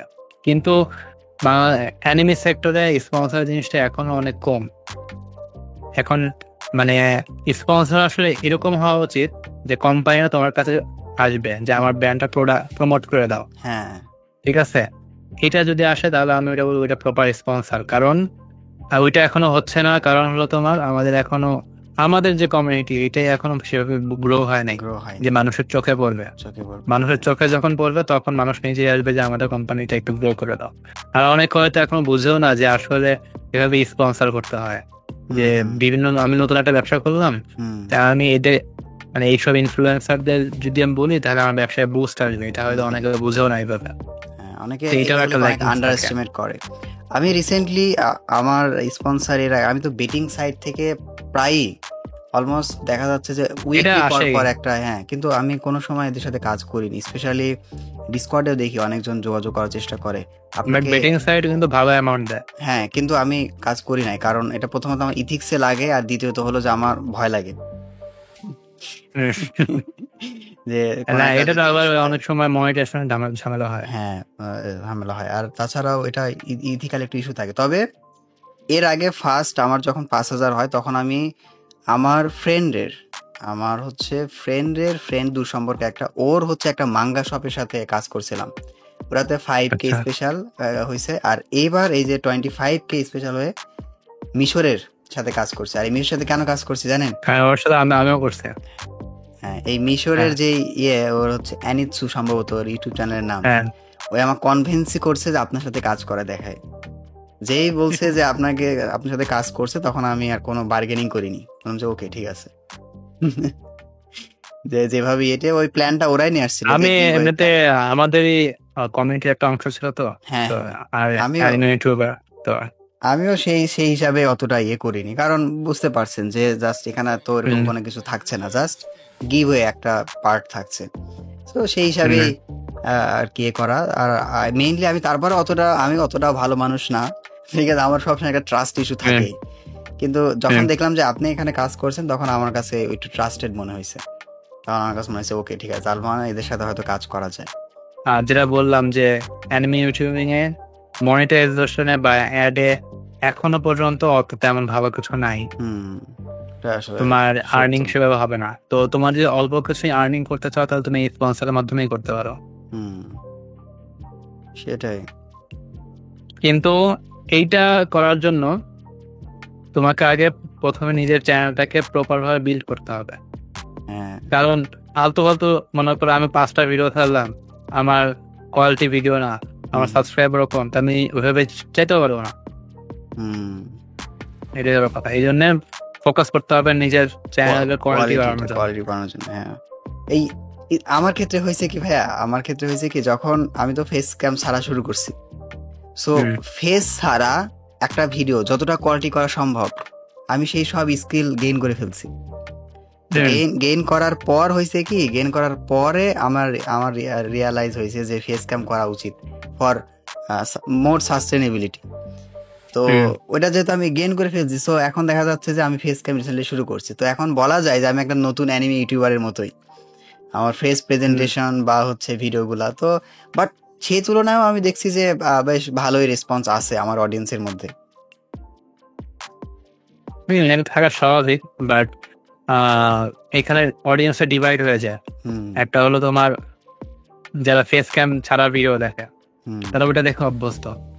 আর হঠাৎ করে ফেস টেস্ট দিলে তখন ওরা মজা পাবে না, তখন থেকে নতুন অডিয়েন্স তৈরি হবে। তো এটা মিলাই করতে হবে।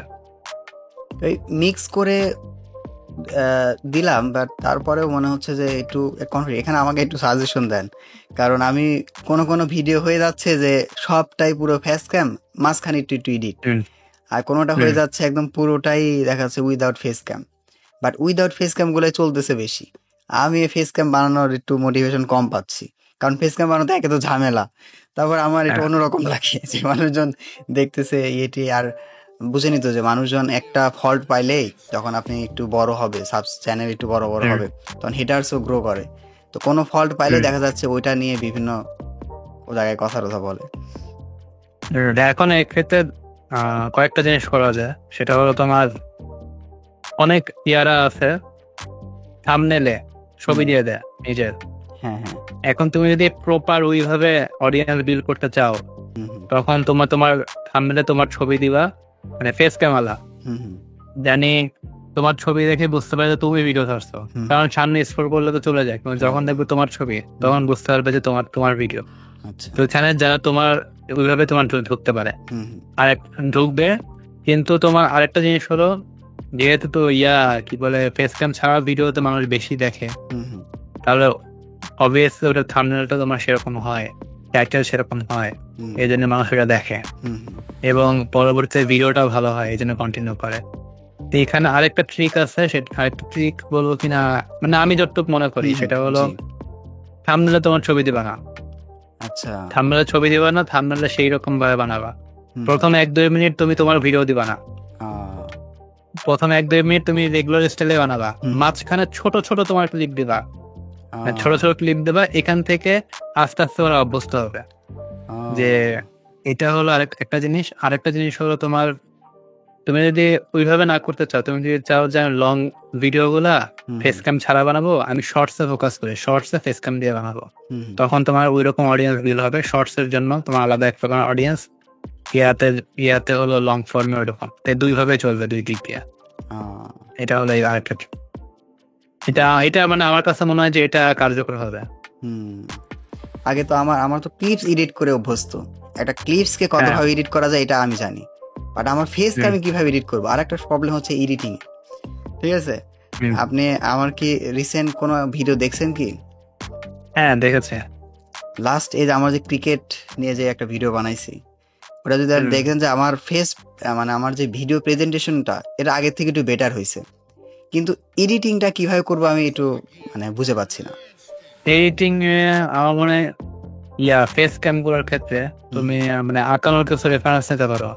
যেটা হলো, মনে করো কথা বলতেছো, কথা বলার মাঝখানে কিছু পপ আপ অ্যানিমেশন হ্যাঁ, হ্যাঁ। বা পিস দিয়ে কিছু চলে আসা, হুম, হুম, বা এটা ইন্টারেস্টিং। আর এটা এটা যদি করো তাহলে একটু হবে, অন্যরকম হবে। আর আরেকটা জিনিস হলো, তোমার ফেস ক্যামে অত বেশি এডিটিং করা দরকার না, তুমি ফেস ক্যাম অনেক কম রাখো, অল্প অল্প করে রাখো, হুম, হুম। বেশিক্ষণ রাখবে না। শিশির স্টাইল বলতে পারো, হ্যাঁ, হ্যাঁ। মানে শিশির মনে করো এডিটিং ভালোই থাকে, কম থাকে ফেস ক্যাম ফেস কম ক্যাম। দাম থাকে। হ্যাঁ। হ্যাঁ, তো এটাও কাজ কাজ করবে। আর যদি কালার গ্রেডিং এর কথা বলো, কালার গ্রেডিং তো আছে, মানে বিভিন্ন ভাবে করতে পারো, বিভিন্ন লাট ইউজ করা যায় বিভিন্ন রকমের। আমার কাছে এটা খুবই অকওয়ার্ড ছিল। কারণ আমি আমার নিজের ফেস থাম্বনেইলে দিচ্ছি। আমি এই যে হিশাম ভাইকে দেখছি, আপনাকে দেখছি। ওরা এই হ্যাঁ, যে বিভিন্ন রিঅ্যাকশনে যে থাম্বনেইলে বসায় না, এটা আমার জন্য খুবই ১ম থেকে খুবই অকওয়ার্ড ছিল। আমি এটা বুঝতে সবারই প্রথম থেকে ওয়ার্ড লাগে, কিন্তু হ্যাঁ। এটা আসলে এক ধরনের ট্রিগার করে। তুমি যদি নর্মাল ছবি দাও তাহলে হুম, তোমার হুম, অডিয়েন্সের কাছে ট্রিগার করবে না, হুম, কিন্তু একটু অন্যভাবে দিলে তখন বোঝা যায় যে কিছু একটা হচ্ছে। মানে ধরো, মনে করো একটা জিনিসে তুমি কিছু শকিং কিছু বলছো, হুম, হুম। তো নর্মাল ফেস দিলে কিন্তু বুঝবে না। তুমি মনে করো এরকম বা এরকম হ্যাঁ, হ্যাঁ, হা হ্যাঁ। করে বলতেছো, এটা মনে করো এখানে কিছু একটা আছে, কিছু একটা হয়েছে। আমার ভাই যে লেটেস্ট যে ভিডিওটার ওটার থাম্বনেইলটা কেমন হইছে? আমাকে একটু রিভিউ দেন। থাম্বনেল প্রথমে যেটা দিচ্ছিল, কিন্তু পরবর্তীতে এটা আগের চেয়ে ভালো হয়েছে। বাট ট্রাই করবা যে আহ, মানে তোমার যে চেহারাটা হুম, থাকবে হুম। সেটা জানি বড় থাকে, মানে আচ্ছা। পাসপোর্ট সাইজ বা এরকম হ্যাঁ, কিছু হ্যাঁ, একটা হ্যাঁ। থাকবে, মানে তার ফুল বডি দেখানোর দরকার নাই। হুম, হুম। মানে কারণ মোবাইল, ম্যাক্সিমাম মোবাইল দেখবে, হুম, হুম, হুম। তারপরে বা পিসিতে দেখলেও বা থাম্বনেল কিন্তু বড় আসবে না, শুধুমাত্র যারা যারা টিভিতে দেখে, তাদের জন্য। টিভিতে দেখানোর সময় বড় আসে। তো হ্যাঁ। যখন এই জন্যে চেহারাটা বড় থাকলে মানে বোঝা যায়। মনে করো একটা থাম্বনেলকে 3 ভাগ করলে, হুম, হুম। এভাবে 3 ভাগ করলে, 3 ভাগের মধ্যে প্রথম ভাগে খালি ফেসটাই থাকবে, পরের ভাগে মনে করো পরের 2 ভাগে মানে ব্যাকগ্রাউন্ডে অ্যানিমি ক্যারেক্টার বা থাকবে, আর উপরে লেখা থাকবে জিনিসগুলো কি নিয়ে কথা, হুম, হুম। এরকম টাইপের একটা স্টাইল করতে পারো। বিভিন্ন রকম স্টাইল আছে। এখন তুমি আরেকটা জিনিস ফলো করতে পারো, তুমি যে কন্টেন্টে ভিডিও বানাচ্ছ হুম, হুম। ওই কন্টেন্টে অলরেডি অনেক ভিডিও থাকতে পারে, তুমি ইউটিউবে সার্চ দিবা ওই ভিডিওটা, হুম, হুম। দেখবা যে অন্যরা কি টাইপের থাম্বনেল বানাইছে, হ্যাঁ। ওটা থেকে ইন্সপিরেশন নিবা, ইন্সপিরেশন নিয়ে নিজের যে একটা স্টাইল আছে সেই স্টাইলে বসাবা, হুম। এভাবে এভাবে বললে বেটার। এই ফেস ক্যামের এই দিক থেকে আমার কাছে ২ টা অপশন ছিল। প্রথমত হলো যে একদম ফিউচারে যত ভিডিও আছে সবই ফেস ক্যামে কন্টিনিউ করার। করে মানে হুম। এত ঘন ঘন দিব ভিডিও, মানে কনসিস্টেন্টলি একটা দেখা যাচ্ছে 1-2 দিন পর পরই ভিডিও দিয়ে থাকবো যাতে অডিয়েন্স কমফোর্টেবল হয়ে যায়। আর টপিক, অভ্যস্ত হয়ে যায়। হ্যাঁ, আর টপিক গুলো থাকবে এটা খুবই এটা এটা এটা এটাও করা যায়। এটা করলে ১ম দিকে তোমার একটু হবে, সমস্যা হুম, হবে। কিন্তু পরবর্তীতে এটা ভালো হতে থাকবে। হ্যাঁ, এটাই হচ্ছে মানে আমি একটু রিসার্চ করে বুঝছিলাম যে এটা হয়তো একটু বেটার হবে, কারণ তখন অডিয়েন্স ফেসটা অভ্যস্ত হয়ে গেলে বা নতুন অডিয়েন্স ক্রিয়েট হোক যারা আমার আসলে ফেসই হুম। দেখবে। কারণ আমি একটা জিনিস খেয়াল করলাম যে নিজের ফেস ভ্যালু ক্রিয়েট না করলে আসলে তেমন কোনো কিছু করা সম্ভব না। হ্যাঁ, যেমন আমি হিসাম ভাইয়ের ক্ষেত্রে দেখছি, হিসাম ভাইয়ের কিন্তু পুরা ইয়েটা কিন্তু ফেস ভ্যালু দিয়েই চলে, প্রেজেন্টেশন বা হ্যাঁ, টপিক। এটা অবশ্যই। হ্যাঁ, তো আমি তখন দেখছি যে আশা একটা একটা একটা কন্টেন্ট ক্রিয়েটরের এই ফেস ভ্যালুটা, আপনার একটা ফেস ভ্যালু আছে কমিউনিটিতে, বাট হুম, আমার মানুষ কণ্ঠ শুধু চিনে, যার জন্য আমার ফেস ক্যামে এত তাড়াতাড়ি আমার আসা। আমার প্ল্যান ছিল 50,000-এর পর আসা, বাট আমি এই জন্য একটু তাড়াতাড়ি আসছি যে যাতে আমার, যেহেতু কারণ 50,000 হয়ে গেলে তো আরো বিগার অডিয়েন্স আমার ফেস ছাড়া দেখতে দেখতে অভ্যস্ত, তখন আমার বিল করা আরো কঠিন হবে। তো ওই যে এটা অবশ্যই। লাস্ট যে 5,000 সাবস্ক্রাইবার দেখতেছেন, এটা ওই ফেসের উপরেই আর কি করা, ফেসের উপর মানে ফেস ক্যাম করার পরে আর কি আসা। তো মানে এখানে এমনিতে ফেস ক্যাম করা অনেক ইম্পর্টেন্ট আসলে। হ্যাঁ, কারণ বললাম না আমার রিউজড কনটেন্ট চলে হ্যাঁ, আসছে। হ্যাঁ, হ্যাঁ, তারপরে আরো বিভিন্ন রকমের সমস্যা হবে। আর মানে ফেস দিলে হয় কি একটা লয়াল অডিয়েন্স হয়ে যায়। হুম, হুম, মানে যে তোমাকে আসলে চিনে। হুম, আর হুম, নরমাল ভিডিও থাকলে যতক্ষণ না তোমার আ চ্যানেল অনেক বেশি বড় হয়ে হুম, গেছে, হুম, ততক্ষণ তোমার চ্যানেলটা আসলে ওইভাবে দাঁড়ানোর মতো না। মানে একটা স্টেবল পর্যায়ে না। হুম, কিন্তু তোমার ফেস থাকলে তোমার আসলে আ মানে মানুষ এটাকে বলতে পারে ওয়ান কাইন্ড অফ ট্রাস্ট ও করে হুম, হুম, হুম, বা মনে করে এই লোকের ভিডিও। হ্যাঁ, মানে ওরা জানে যে আসলে তার ভিডিও হুম, এরকম। কিন্তু তুমি যদি নরমাল করো তাহলে মনে করবে ওরা খালি একবার দেখবে, দেখে তারপর ভুলেও যাবে। ভুলে যাবে, হ্যাঁ। এরকম অবস্থা। তো এটার জন্যই করা। তো ভাইয়া এই আইডিয়াটা কেমন হতে পারে যে আমি ঘন ঘন 1 দিন 2 দিন 3 দিন পর পরই ছোট হোক, বাট আমি আমার নিজের ফেস করে ভিডিওটা দিলাম, মানে আপনি যেরকম বলছিলেন না মিক্সড আপ থাকলো, আঁকানো যেরকম ভাবে হুম, দেয়, মানে হুম, আঁকানোর তো বেশিরভাগই ফেস, বাট আমি একটা ধরেন আপনাকে কিভাবে বলবো পার্সেন্টেজ, যেমন আমি হুম, 40% আমার ফেস দেখাবো আর 60% দেখাবো হচ্ছে ক্লিপস বা ক্লিপসের সাথে আমার ফেস, আপনি যেভাবে এর আগেবার বলছিলেন ওই হুম। টিপসটাই কিন্তু আমি অ্যাপ্লাই করছি। আর ওই টিপসটার জন্যই আমার ওই যে মোমোশিকির ভিডিওটা কিন্তু ভালো পারফর্ম করছে ফেস ক্যাম হওয়ার পরেও। ওটা কিন্তু আমার প্রেজেন্টেশন আচ্ছা। অতটা ভালো না, আমার স্ক্রিপ্ট ভালো হয়েছে বাট আমার প্রেজেন্টেশন অতটা ভালো না, আমি জাস্ট এভাবে দাঁড়ায় আছি আর কথা বলতেছি, ওই রকম কোনো এক্সপ্রেশন হুম, এরকম কিন্তু নাই, কিন্তু তারপরে ভিডিওটা চলছে কারণ টপিক সিলেকশনের জন্য আর ওই যে ওই টিপসটা অ্যাপ্লাই করার জন্য। বাট হুম, আমি খুবই অ্যানালাইসিস করে একটা ভিডিও বানাইছি এই সব অ্যানিমে সব রকম জনরা নিয়ে, হুম, ওইটাতে আমি বেশি ফেস দেওয়ার চেষ্টা করছি। ওইটা পারফর্ম করছে মিড, মানে 8-9 এরকম ভিউ আসছে, 8,000-9,000 ভিউ। আর আর একটা এক্সপেরিয়েন্স হচ্ছে সাইতামার, হুম, এটা আমি একদম প্রপারলি এক্সপেরিয়েন্স করছি কারণ আমার কাছে সাইতামার অডিয়েন্স আগে থেকে ছিল। সো আমি প্রথমে একটা উইদাউট ফেস একটা ভিডিও বানাইছি, ওইটা ভিউ গেছে 13,000, ঠিক আছে, কিন্তু উইথ ফেস যেটা করছি সেটা হ্যাঁ। ভিউ গেছে 7,000। আর এটাই, ফেস তোমার এটা যদি একদম চ্যানেল স্টার্টিং এর সময় ফেস দিয়ে শুরু করা হয়, হ্যাঁ, হ্যাঁ, এটা সবথেকে বেস্ট হয়। হুম, তাহলে সে ইউজড হয়ে যায় চ্যানেল অডিয়েন্সরা। আর মাঝখান থেকে করলে এটা একটু ঝামেলা হয়। কিন্তু তুমি যদি তোমার ভিডিও গুলো যদি সবার ভালো লাগে হুম, হুম, এবং সবাই দেখতে থাকে এবং তুমি ঘন ঘন ফেস ক্যাম দিতে থাকো তাহলে সবাই ইউজড হয়ে যাবে। তো যদি চাও যে ফেস ক্যামেরটা আরো একটু বেশি করতে, হুম, হুম, তাহলে ফেস ক্যামটা বেশি বেশি দিবা। তাহলে এটা করতে পারো যে তুমি থাম্বনেলে তোমার ছবি দিবা। হুম, হুম। এটা হলো সবচেয়ে বেটার ওয়ে। থাম্বনেলে সবচেয়ে ছবি দেওয়া। মানুষ দেখলে বুঝবে যে তোমার ভিডিও। আর তোমার যে লয়াল অডিয়েন্স তখন এটা তখন ভিতরে ঢুকবে। ওটাতে ভিতরে কথা বলতে গেলে দেখা যাচ্ছে যে একদম নন স্টপ। না কথা আসলে যদি ২ জনের মধ্যে একটা সেম একটা টপিকের উপরে হ্যাঁ, হ্যাঁ, একটা ভালো ইন্টারেস্ট থাকে, মানে ২ জনের ওইটার প্রতি ইন্টারেস্ট তখন কথাগুলো অনেক ভালো হওয়া যায়, ভালো হ্যাঁ, বলা যায়। হ্যাঁ, কিন্তু ধরো আমি একটা জিনিস নিয়ে কথা বলতেছি কিন্তু আরেকজন ওটা সম্পর্কে তেমন কিছু জানেই না বা জানে না ওইটা না মানে আসলে সে আসলে ওটা সম্পর্কে শুনতেই চায় না। হুম, হুম, তখন তাদের সাথে ঠিক মতো কথা বলা যায় না। এটা আসলে রিয়েল লাইফের ক্ষেত্রেও। জি, এটা আসলে এটা তুমি ধরো তোমার ফ্রেন্ড সার্কেলের মধ্যেও হ্যাঁ, এরকম হ্যাঁ। হবে। ধরো ফ্রেন্ড সার্কেলে কেউ অ্যানিমে দেখে না, হুম, হুম। তখন তুমি ওইটা নিয়ে তুমি কথা বলতে মজা পাবা না। হ্যাঁ, তুমি হয়তো শেয়ার করতে চাবা এরকম, এরকম জিনিস। এটা দেখ, এটা ভালো। হুম, কিন্তু ওরা যে বুঝতে না চায় তাহলে মজা পাবা না। হুম। এটা আর যারা এটাই যাদের হ্যাঁ। সাথে মজা পাবা তাদের সাথে অনেকক্ষণ মানে কথা বলতেই থাকা যায়। হুম। একটা থেকে আরেকটা টপিক চলে আসে অটোমেটিক। অটোমেটিক্যালি চলে যায়। আপনার সাথে যেরকম হচ্ছে। আপনার যে লেটেস্ট স্পেশালি আমার এমনিতে এখন এখনো অনেক টাইপের ভিডিও বানানোর প্ল্যান আছে যেগুলো হ্যাঁ, এখনো বাংলাদেশে এখনো তো বানাই নাই। আ কিন্তু আসলে এই যে এই সময়ের কারণে আপনি আর এরকম হয়। ইয়াসিন ভাই অনেক মানে ইউটিউব থেকে কিছুটা হয়ে গেছেন, তাই না? মানে ইউটিউব থেকে দেখা যাচ্ছে আগে এরপর 100% এফোর্ট ছিল, এখন হয়তো 60 বা 70 তে চলে গেছে। এখন 100% এফোর্ট আসলে আমি নিজে ওইভাবে বলবো না যে আমি 100% এফোর্ট দিছি। জি, কারণ জি। আমার কাছে মনে হয় যে আমি যতটুকু এফোর্ট দিচ্ছি এটা অনেক কম। ও! কারণ আমি যখন ফার্স্টের দিকে যখন ভিডিওগুলো বানাইতাম, হুম, হুম। একদম ফার্স্টের দিকে, তখন আমি অত এফোর্ট দিয়ে ভিডিও বানাইতাম না। তারপরে আবার মনে হয় যে আমি আসলে আরো অনেক কিছু করতে পারতাম। যদি আমার এখনকার যে মেন্টালিটি এটা হুম, যদি হুম। তখন থাকতো, হুম, হুম। তাহলে মনে করো আমি এতদিনে আমার ৪০০-৫০০ ভিডিও তো হয়ে যেত। হুম, হুম। এইজন্য আমার মনে হয় যে আমি এখন যা করছি সেটা আসলে তেমন কিছু না। হুম। আম আসলে অনেক কিছু করার বাকি আছে। হ্যাঁ, আ তবে আমি বিশ্বাস করি যে আপনার থেকে আসলে অ্যানিমে কমিউনিটি এখনো অনেক কিছু পাবে। আপনার স্পেশালি যে পরীক্ষাটা অনার্স কমপ্লিট হওয়ার পর আপনি তো ফ্রি। তারপরে তো কোনো ঝামেলা নাই। হুম, তারপরে হয়তো তখন ইনশাআল্লাহ আমরা বলা যায়। আপনার থেকে অনেক কোয়ালিটি টাইপের পাবো।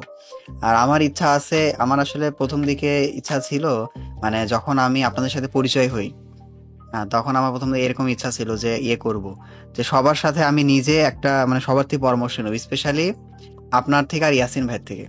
এই দুজনের থেকে হুম, আমার খুব ইচ্ছা ছিল যে আমি যেই এটা করব। কারণ আমার আমার ক্ষেত্রে হয় কি যে আমি কুইক লার্নার আছি বা একটা জিনিস নিয়ে আমি করতে পারি। বাট আমার মধ্যে তারপরেও কেন জানি সবসময় একটা স্টুডেন্ট ভাব অলওয়েজ থেকে আসে। আমি মানুষের থেকে শিখতে খুবই পছন্দ করি। স্পেশালি যাদের ফিল্ডে এক্সপার্ট। এই ইউটিউবের অ্যানিমেতে এই আপনি জিনিসটা ভালো। হ্যাঁ, এবারে আপনার থেকে আমি পরামর্শ নেই। ইভেনচুয়ালি ইয়াসিন ভাইয়ের সাথে আমার কিন্তু এরকম কথা হয়নি। কিন্তু ইনডিরেক্টলি ইয়াসিন ভাই আমাকে ব্রিজ নিয়ে খুব মোটিভেট করছে। আর আমার কাছে হ্যাঁ, মনে এটা হয় নিয়ে আমার আজকে ওর সাথে তোমার এটা নিয়ে কথা হয়েছে। যে মানে আ ব্লিচের ভিডিও তো অনেক ভালো হয়। হুম, হুম। বাট মানে ইয়াসিন বলে ব্লিচের ভিডিও অনেক ভালো হয়। বাট ভিউজ আসে না আদতে। হ্যাঁ, সেটাই। এটা নিয়ে হ্যাঁ, তবে আমি ব্লিচের আ কন্টিনিউ করছি ইয়াসিন ভাইয়ের জন্য, প্লাস আমার ফিউচারেও ভিউ না আসুক, আমার কন্টিনিউ করা আছে শুধুমাত্র ইয়াসিন ভাইয়ের জন্যই। আমি অলরেডি কয়েকটা প্ল্যান করে রাখছি। এগুলো ভিডিও রোজার পরে আসবে। কারণ ওইগুলো আবার একটু ওই অরিহিমের একটু আছে তো, ওই বিভিন্ন হুম, কিছু করতে হবে। আমি রোজার মধ্যে এগুলো দিয়ে চাচ্ছি না। এই রোজার মধ্যে এজন্য আমি আচ্ছা। একটু সিলেক্টিভ, একটু বেটার কনটেন্ট দেওয়ার চেষ্টা করছি। রোজার মধ্যে একটু ওইভাবে দেওয়া উচিত। হ্যাঁ, যেরকম নিজের এথিক্যাল দিক আমার থেকে এবার আরকি। প্ল্যান আছে আবার হালাল এনিমিটা কন্টিনিউ করা। হুম। মানে এর আগে করেছিলাম। ২ টা পার্ট আছে।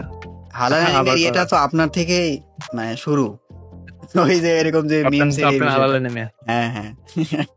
হুম, ওই বিষয়গুলো। আসলে মানে আপনার এটা কেমন লাগে যে ধরেন যে একটা সময় আপনার যখন যে বিষয়টা একটা ট্রেন্ড, আপনি একটা ট্রেন্ড শুরু করে দিলেন। তারপর দেখা যায় সময়ের হুম। সাথে সেটা দেখা যায় এখন অন্যরা ফলো করছে। তখন কেমন লাগে? না এমনিতে ভালো লাগে যে মানে আমি তো স্টার্ট করছিলাম তখন হুম, যখন হুম। কেউ ছিল না। হ্যাঁ, হ্যাঁ। কিন্তু এখন আমাকে দেখে যদি এখন অন্য আরেকজন ওই টাইপের জিনিস বানায়, হুম, হুম। তাহলে তোমার জিনিসটা আরো বেশি ছড়াবে মানুষের হুম, হুম। কাছে। হ্যাঁ। এখন একজনে যে একটা ভিডিও বানাবে, অন্য আরেকজন ওই ভিডিও বানাইতে পারবে না। এই ভিডিও আমি বানাইছি, আমার হুম, আইডিয়া হুম। তুই বানাই দিবেন। হুম, হুম, তে হুম। এই টাইপের এই মেন্টালিটি আসলে আ কমিউনিটি গ্রো করার জন্য ভালো না। ভালো না, হ্যাঁ। আর কে বলছে যে একটা টপিকে আ ২ জন ভিডিও বানাতে পারবে না? ২ পার্সপেক্টিভ থেকে হ্যাঁ, একটা হলো। যেমন হচ্ছে আমি হ্যাঁ বা মনে করো একই জিনিসেই ভিডিও বানাইতে পারে। হুম। ২ টার ২ জনের একই টাইপেরই কথা বলতে পারে। হ্যাঁ, কিন্তু হ্যাঁ। ২ জনের পার্সপেক্টিভ আলাদা থাকবে। আলাদা থাকবে। যেমন আমার আঁকানোর একটা বিষয় ভালো লাগলো। সেটা হলো যে আমি কিন্তু জানি না যে ওর লুফিকে নিয়ে ভিডিও বানানোর প্ল্যান ছিল। তো আমি আকানোর সাথে আচ্ছা এই নিয়ে কথা বলতে বলতে আমি বলছি যে যে লুফির ক্যারেক্টার অ্যানালাইসিস নিয়ে কিন্তু অনেক ভালো একটা ভিডিও হতে পারে, তুমি কি জানো? মানে ভিডিও হুম টপিকটা এরকম ছিল যে understanding Luffy is not easy, এরকম টাইপের একটা হুম খুবই অবাক বিষয়। ও আমাকে বলছে, আমিও সেম টপিকে ভিডিও ভাবে রাখছি।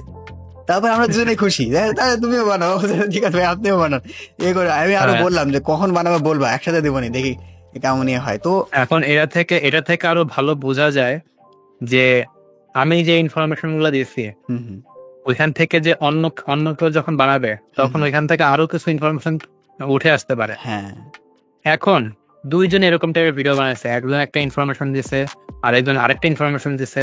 তো এখন আরেকটু যে পার্সন যে এই টপিকে ভিডিও বানাতে চায় হুম হুম, তখন সে এই দুজনের ভিডিও দেখবে, হুম, ভিডিও দেখে সে বিভিন্ন কিছু ইনফরমেশন পাবে, ইনফরমেশন পাবে, হ্যাঁ। সে ওই ইনফরমেশন গুলোকে মিক্সড করে ওইটার বেটার ভার্সন বানাতে পারে। হুম তো ওইটা থেকে আরো নর্মাল অডিয়েন্স জন্য ভালো হবে। হুম হুম।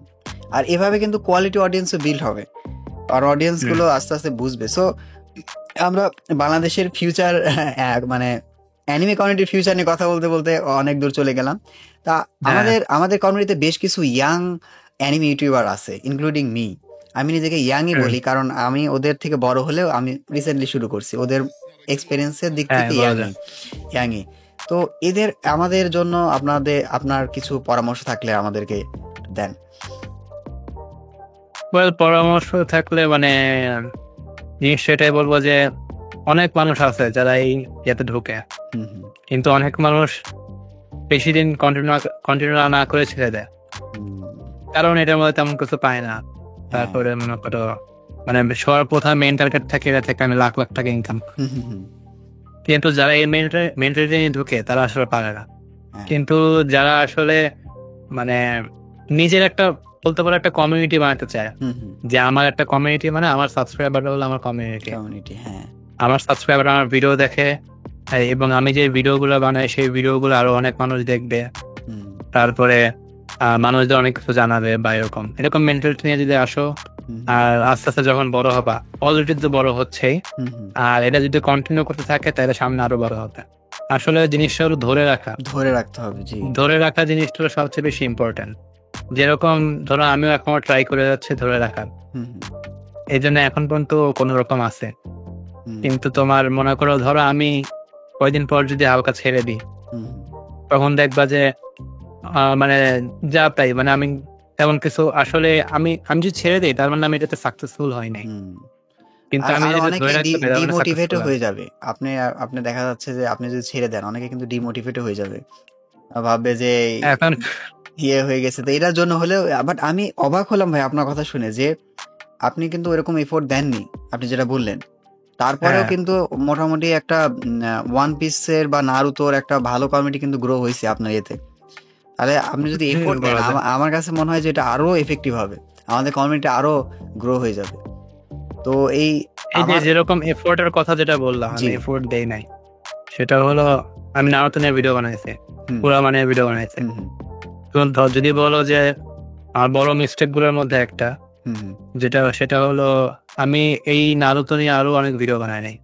আহ, আমার প্ল্যান আছে সাসকে নিয়ে ভিডিও বানানো, হুম হুম হুম ইটাচি নিয়ে ভিডিও বানানো, কাকাশি নিয়ে ভিডিও হুম বানানো, অনেক আগের থেকে প্ল্যান। হুম হুম, কিন্তু অলরেডি মনে করো স্মোকি মনে হয় কাকাশি নিয়ে ভিডিও বানাইছে, যেটা আমার অনেক আগে প্ল্যান ছিল। হ্যাঁ হ্যাঁ আমি এফোর্ট দেইনি বা আমি সেভাবে করি নাই দেখে হয় নাই। হ্যাঁ, তো হয়তো করলে ধরো আমি ভিডিও অলরেডি কাকাশি নিয়ে একটা ভিডিও বানাইছি, হুম হুম স্মোকি ওইটা দেখলো, ওইটা দেখেও আরো বেটার অ্যানালিসিস করতে পারবে, হুম হুম, তারপর আরো বেটার ভাবে ভিডিও বানাতে পারবে। হ্যাঁ, তো এরকম জিনিসটা যে আসলে আমি মানে সেভাবে আসলে এফোর্ট দেওয়া হয় নাই। যেরকম নারুতোর ক্ষেত্রে তো মাত্র আমার চ্যানেলে ৩ টা ভিডিও আছে খালি নারুতো নিয়ে। হুম হুম। একটা তিনটাই হলো কিন্তু, নারুতো, হ্যাঁ তিনটাই কিন্তু একটা একদম, হলো একটা হলো কুরামা, আর একটা হুম, হলো মাদারা। মাদারা। মাদারার ওইটাতে তো আমি দেখলাম যে সম্ভবত ৩৫ বা ৩৮ বা ৪০ প্লাস হাজার ভিউ, তাই না? হ্যাঁ, আমি যদি ভুল না করে থাকি। ওইটাতে বলতে পারো ডেইলি এখন ১,০০০-১,৫০০ ভিউজ আসে। হুম। স্পেশালি বিশেষ করে আপনি হচ্ছে যে আমাকে বলছিলেন না যে হোয়াট ইফ স্পেশাল, এই জিনিসটা কিন্তু হুম, আসলে কাজ করে। আমার আমার হুম, ফিউচারে একটা হোয়াট ইফ স্পেশাল ভিডিও আছে। What if Madara Madara was Itachi sensei বা মাদারা ট্রেন ইতাচি এরকম টাইপের একটা ভিডিও বানানোর প্ল্যান আছে। তো আমি জানি যে এইগুলো মানুষ করবে, আর এগুলো কিন্তু আপনি অনেক আগে এক্সপিরিয়েন্স করে আসছেন, আপনার কিন্তু মাথাতে ইয়েতে ছিল। তো ওই এইভাবে আপনি একবার জাস্ট একবার মানে মাথার মধ্যে ভাবেন যে ওইগুলা যদি কন্টিনিউয়াসলি আসতো, তাহলে আপনার যে কোরআমার ভিডিওতে যেরকম ভিউ না, ওই ভিডিওতেও এরকম ভিউ থাকতো। আর এমনিতে নারুতো নিয়ে মানে বাংলাদেশের মানুষের নারুতো সম্পর্কে ভালোই চিনে, একটু মোটামুটি আছে। তো যদি আমি ওটা নিয়ে ভিডিও বানাইতাম তাহলে হয়তো আরো বেশি গ্রো করতে পারতো মানে চ্যানেল, এরকম বলতে পারো। এবং ওয়ান পিস নিয়ে এখন আস্তে আস্তে হচ্ছে। তো এখন যেরকমটা বললাম যে এখনকার যে মেন্টালিটি ওইটা আগে ছিল না। তো এখন এই জন্য আমি এখন ওয়ান পিসটা আসলে কন্টিনিউ করতে যাচ্ছি। এই জন্য আমি 1 থেকে 53টা এপিসোড মোটামুটি করছি। আরেকটা ভিডিও এডিটিং এ আছে, কিন্তু এই কয়দিনে এই যে কি বলে প্রজেক্ট কোডিং এসবের জন্য একটু সমস্যা হয়ে গেছে। আপনার পরীক্ষা শেষ হতে হতে কত দিন লাগতে পারে? পরীক্ষা জুন জুলাই। হ্যাঁ, এরপরে তো আপনি মোটামুটি ফ্রি টাইমে থাকবেন। আবার মনে করে আমি এখন এক টপিক সিলেক্ট করলাম, কিন্তু আসলে বানাইতে হবে আরেক টপিক। যেরকম আমি এই যে এই ভ্যালেন্টাইনে আমার 5 নাম্বার পার্ট দিতে চাইছিলাম রোম্যান্স অ্যানিমে, কিন্তু আসলে আমি এই যে সময়ের কারণে এই যে ইউনিভার্সিটির চাপে বানাইতেই পারি না। এটা একটা বিষয়। আমার অনেক আইডিয়া এই ইউনিভার্সিটির জন্য, বাট আমি কিন্তু এটাতে নিয়ে এত সিরিয়াস বা ডেডিকেটেড যে অ্যানিমে কমিউনিটিটা গ্রো করতে, আমি পরীক্ষার মধ্যে ভিডিও বানাইছি, মানে পরীক্ষার মধ্যে ফেস ক্যাম ভিডিও। পরীক্ষার মধ্যে তুমি হয়তো আগের থেকেও ভিডিও বানিয়ে রাখতে পারো, হ্যাঁ, কিন্তু আমার মধ্যে কিংবা অনেকের মধ্যে এটা থাকতে পারে। একটা জিনিস হলো, মানে আমি একটা ভিডিও বানাইছি, এটা আমি পরে ছাড়বো, ফিউচারের জন্য রেখে দিলাম, এই জিনিসটা আমি ধরে রাখতে পারি না। আমি এখন বানাইছি, আমার এখনই ছাড়তে হবে। মানে ইনস্ট্যান্ট আপলোড না দিলে শান্তি লাগে না। এটাই আঁকানোর মতো আপনার ওসিডি আছে নাকি? না, এরকম না, কিন্তু তোমার মানে আসলে যখন ভিডিও কমপ্লিট হয়ে গেছে, ওইটা আনলিস্টেড হয়ে পড়ে থাকতে বা ওইরকম হয়ে থাকতে আমার আসলে কেমন জানি মনে হয় যে আসলে ওইভাবে পড়ে আছে আসলে। কিন্তু আমি যদি ছাড়ি তাহলে মানুষ কি রেসপন্স করবে, ওইটা তো দেখে ভালো লাগবে কি লাগবে না, ওইটা আসলে ইন্টারেস্ট থাকে। আচ্ছা, আমারও প্রথম দিকে এরকম ছিল, কিন্তু পরের দিকে আমি নিজেকে অনেক কষ্টে কন্ট্রোল করছি। আমার আপনার মতো এরকম ধৈর্য কখন ভেঙে যায় জানেন? যখন আমি দেখি যে একটা ভিডিও কাজ করছে না, যে রেসপন্স পাওয়া উচিত রেসপন্স পাচ্ছে না, তখন আমি তাড়াহুড়া করে একটা পপুলার ভিডিও আগে থেকে হয়তো বানায় রাখছি, ওইটা আপলোড দিয়ে দিই। যাই হোক ভাইয়া, আপনি তো আমার রিসেন্ট ফেস ক্যামিয়ে দেখছেন, সো বিগিনার হিসাবে কেমন হচ্ছে? আরো একটু কি ইমপ্রুভ করা যায় একটু বলেন। বিগিনার হিসাবে তুমি আস্তে আস্তে তুমি একটু হিউমার আনতে পারো, কিন্তু এই জিনিসটা আমার মধ্যে এখন একটু কমে গেছে, এই জন্য আমার ফেস ক্যাম হয়তো ওই লেভেলে যায় না। বাট তুমি হিউমার না আনতে পারলো মিমস ইউজ করতে পারো কথার মাঝখানে। তারপরে তুমি যখন কথা বলবা তখন একটু ইন্টারাকশনের মতো হয়ে কথা বলবা, মানে অডিয়েন্সের সাথে, ধরো কোয়েশ্চেন করা বা বিভিন্ন রকমের এই জিনিসটা হচ্ছে ওইটা একটু মানে একটু হয়ে বলা, মানে এঙ্গেজ করার জন্য, মানে এঙ্গেজিং, মানে একটু মানে ফুর্তিলা হয়ে। আচ্ছা, এরকম ভাবে কথা বলবেন, এটা একটু ভালো হয়। দেখ ভাই, আমরা আপনার থেকে অনেক কিছু জানতে পারলাম। আপনার সাথে কথা বললে সারা রাত পার হয়ে যাবে আমি জানি, বাট আমাদের সবার একে অপরের টাইমের উপর রেসপেক্ট থাকা উচিত। ফিউচারে আমার ইচ্ছা আছে যে আপনার আর ইয়াসিন ভাইয়া দুজনের সাথে একটা পডকাস্ট করার। পার্সোনালি রিচ আউট করবো না, আপনিও ফ্রি হন। তো আরো বেশ কিছু আমি টপিক করে রাখছিলাম যে এই বিভিন্ন অ্যানিমে ইউটিউবার নিয়ে কথা বলবো, বাট থাক, ওগুলো পরে অন্য এক সময় কথা বলা যাবে। আমাকে এখানে ইনভাইট করার জন্য অনেক ধন্যবাদ। আজকে কথা বলে অনেক ভালো লাগলো। নর্মালি তো বাপের পডকাস্টে কথা বলা হয় অনেকের সাথে, কিন্তু ওইটা আসলে অনেকদিন ধরে বলতে মানে একরকম মানে একই রকম হয়ে গেছে। তো আজকে একটু ইউনিক রকম লাগতেছে, মানে মনে হচ্ছে যে প্রপার একটা কনভারসেশন টাইপের। তো এরকম কথা বলতে ভালোই লাগে, কারণ অন্যান্য সময় বাপে কথা বললে তোমার আসলে একেক সময় একেকজন একেক কথা হুম, বলে হুম, হুম। বা ওইভাবে টপিক গুলো সেভাবে বাপে সেভাবে আসলে এই না। কয়দিন যে পডকাস্ট গুলো হচ্ছে টপিক গুলো ভালো মতো হচ্ছে না। হ্যাঁ, তো এইভাবে একটা প্ল্যানিং করে একটা ভালো পডকাস্ট করা আসলে পডকাস্ট গুলো মজা লাগে আসলে। মজা লাগে। হ্যাঁ, আর অডিয়েন্স এর জন্য তো শুনতে ভালো লাগে। অডিয়েন্স এর জন্য শুনতে ভালো লাগে কারণ বিভিন্ন রকমের টপিকের কথা বলা হয়। অনেক ইন্টারেস্টিং টপিক থাকে। হুম, তো যদি আজকের ভিডিওটা তোমাদের ভালো লেগে থাকে তাহলে অবশ্যই লাইক, কমেন্ট হুম। এবং যদি নতুন হয়ে থাকো তাহলে অবশ্যই সাবস্ক্রাইব করবা। যাতে করে আমরা বাংলাদেশে অনেক বড় একটা কমিউনিটি তৈরি করতে পারি। হ্যাঁ। তো আজকে অনেক ভালো লাগলো। বাকিটুকু ভিডিওটা শেষ করলো। ওকে, আজকের পডকাস্ট এ পর্যন্তই। পডকাস্টটি ভালো লাগলে পডকাস্টে এখন একটি লাইক দিয়ে দাও আর তোমাদের মতামত জানাতে পারো নেক্সটে তোমরা কি টাইপের কনভারসেশন চাও। See you in next podcast. Don't subscribe if you're not an anime fan. Okay, by.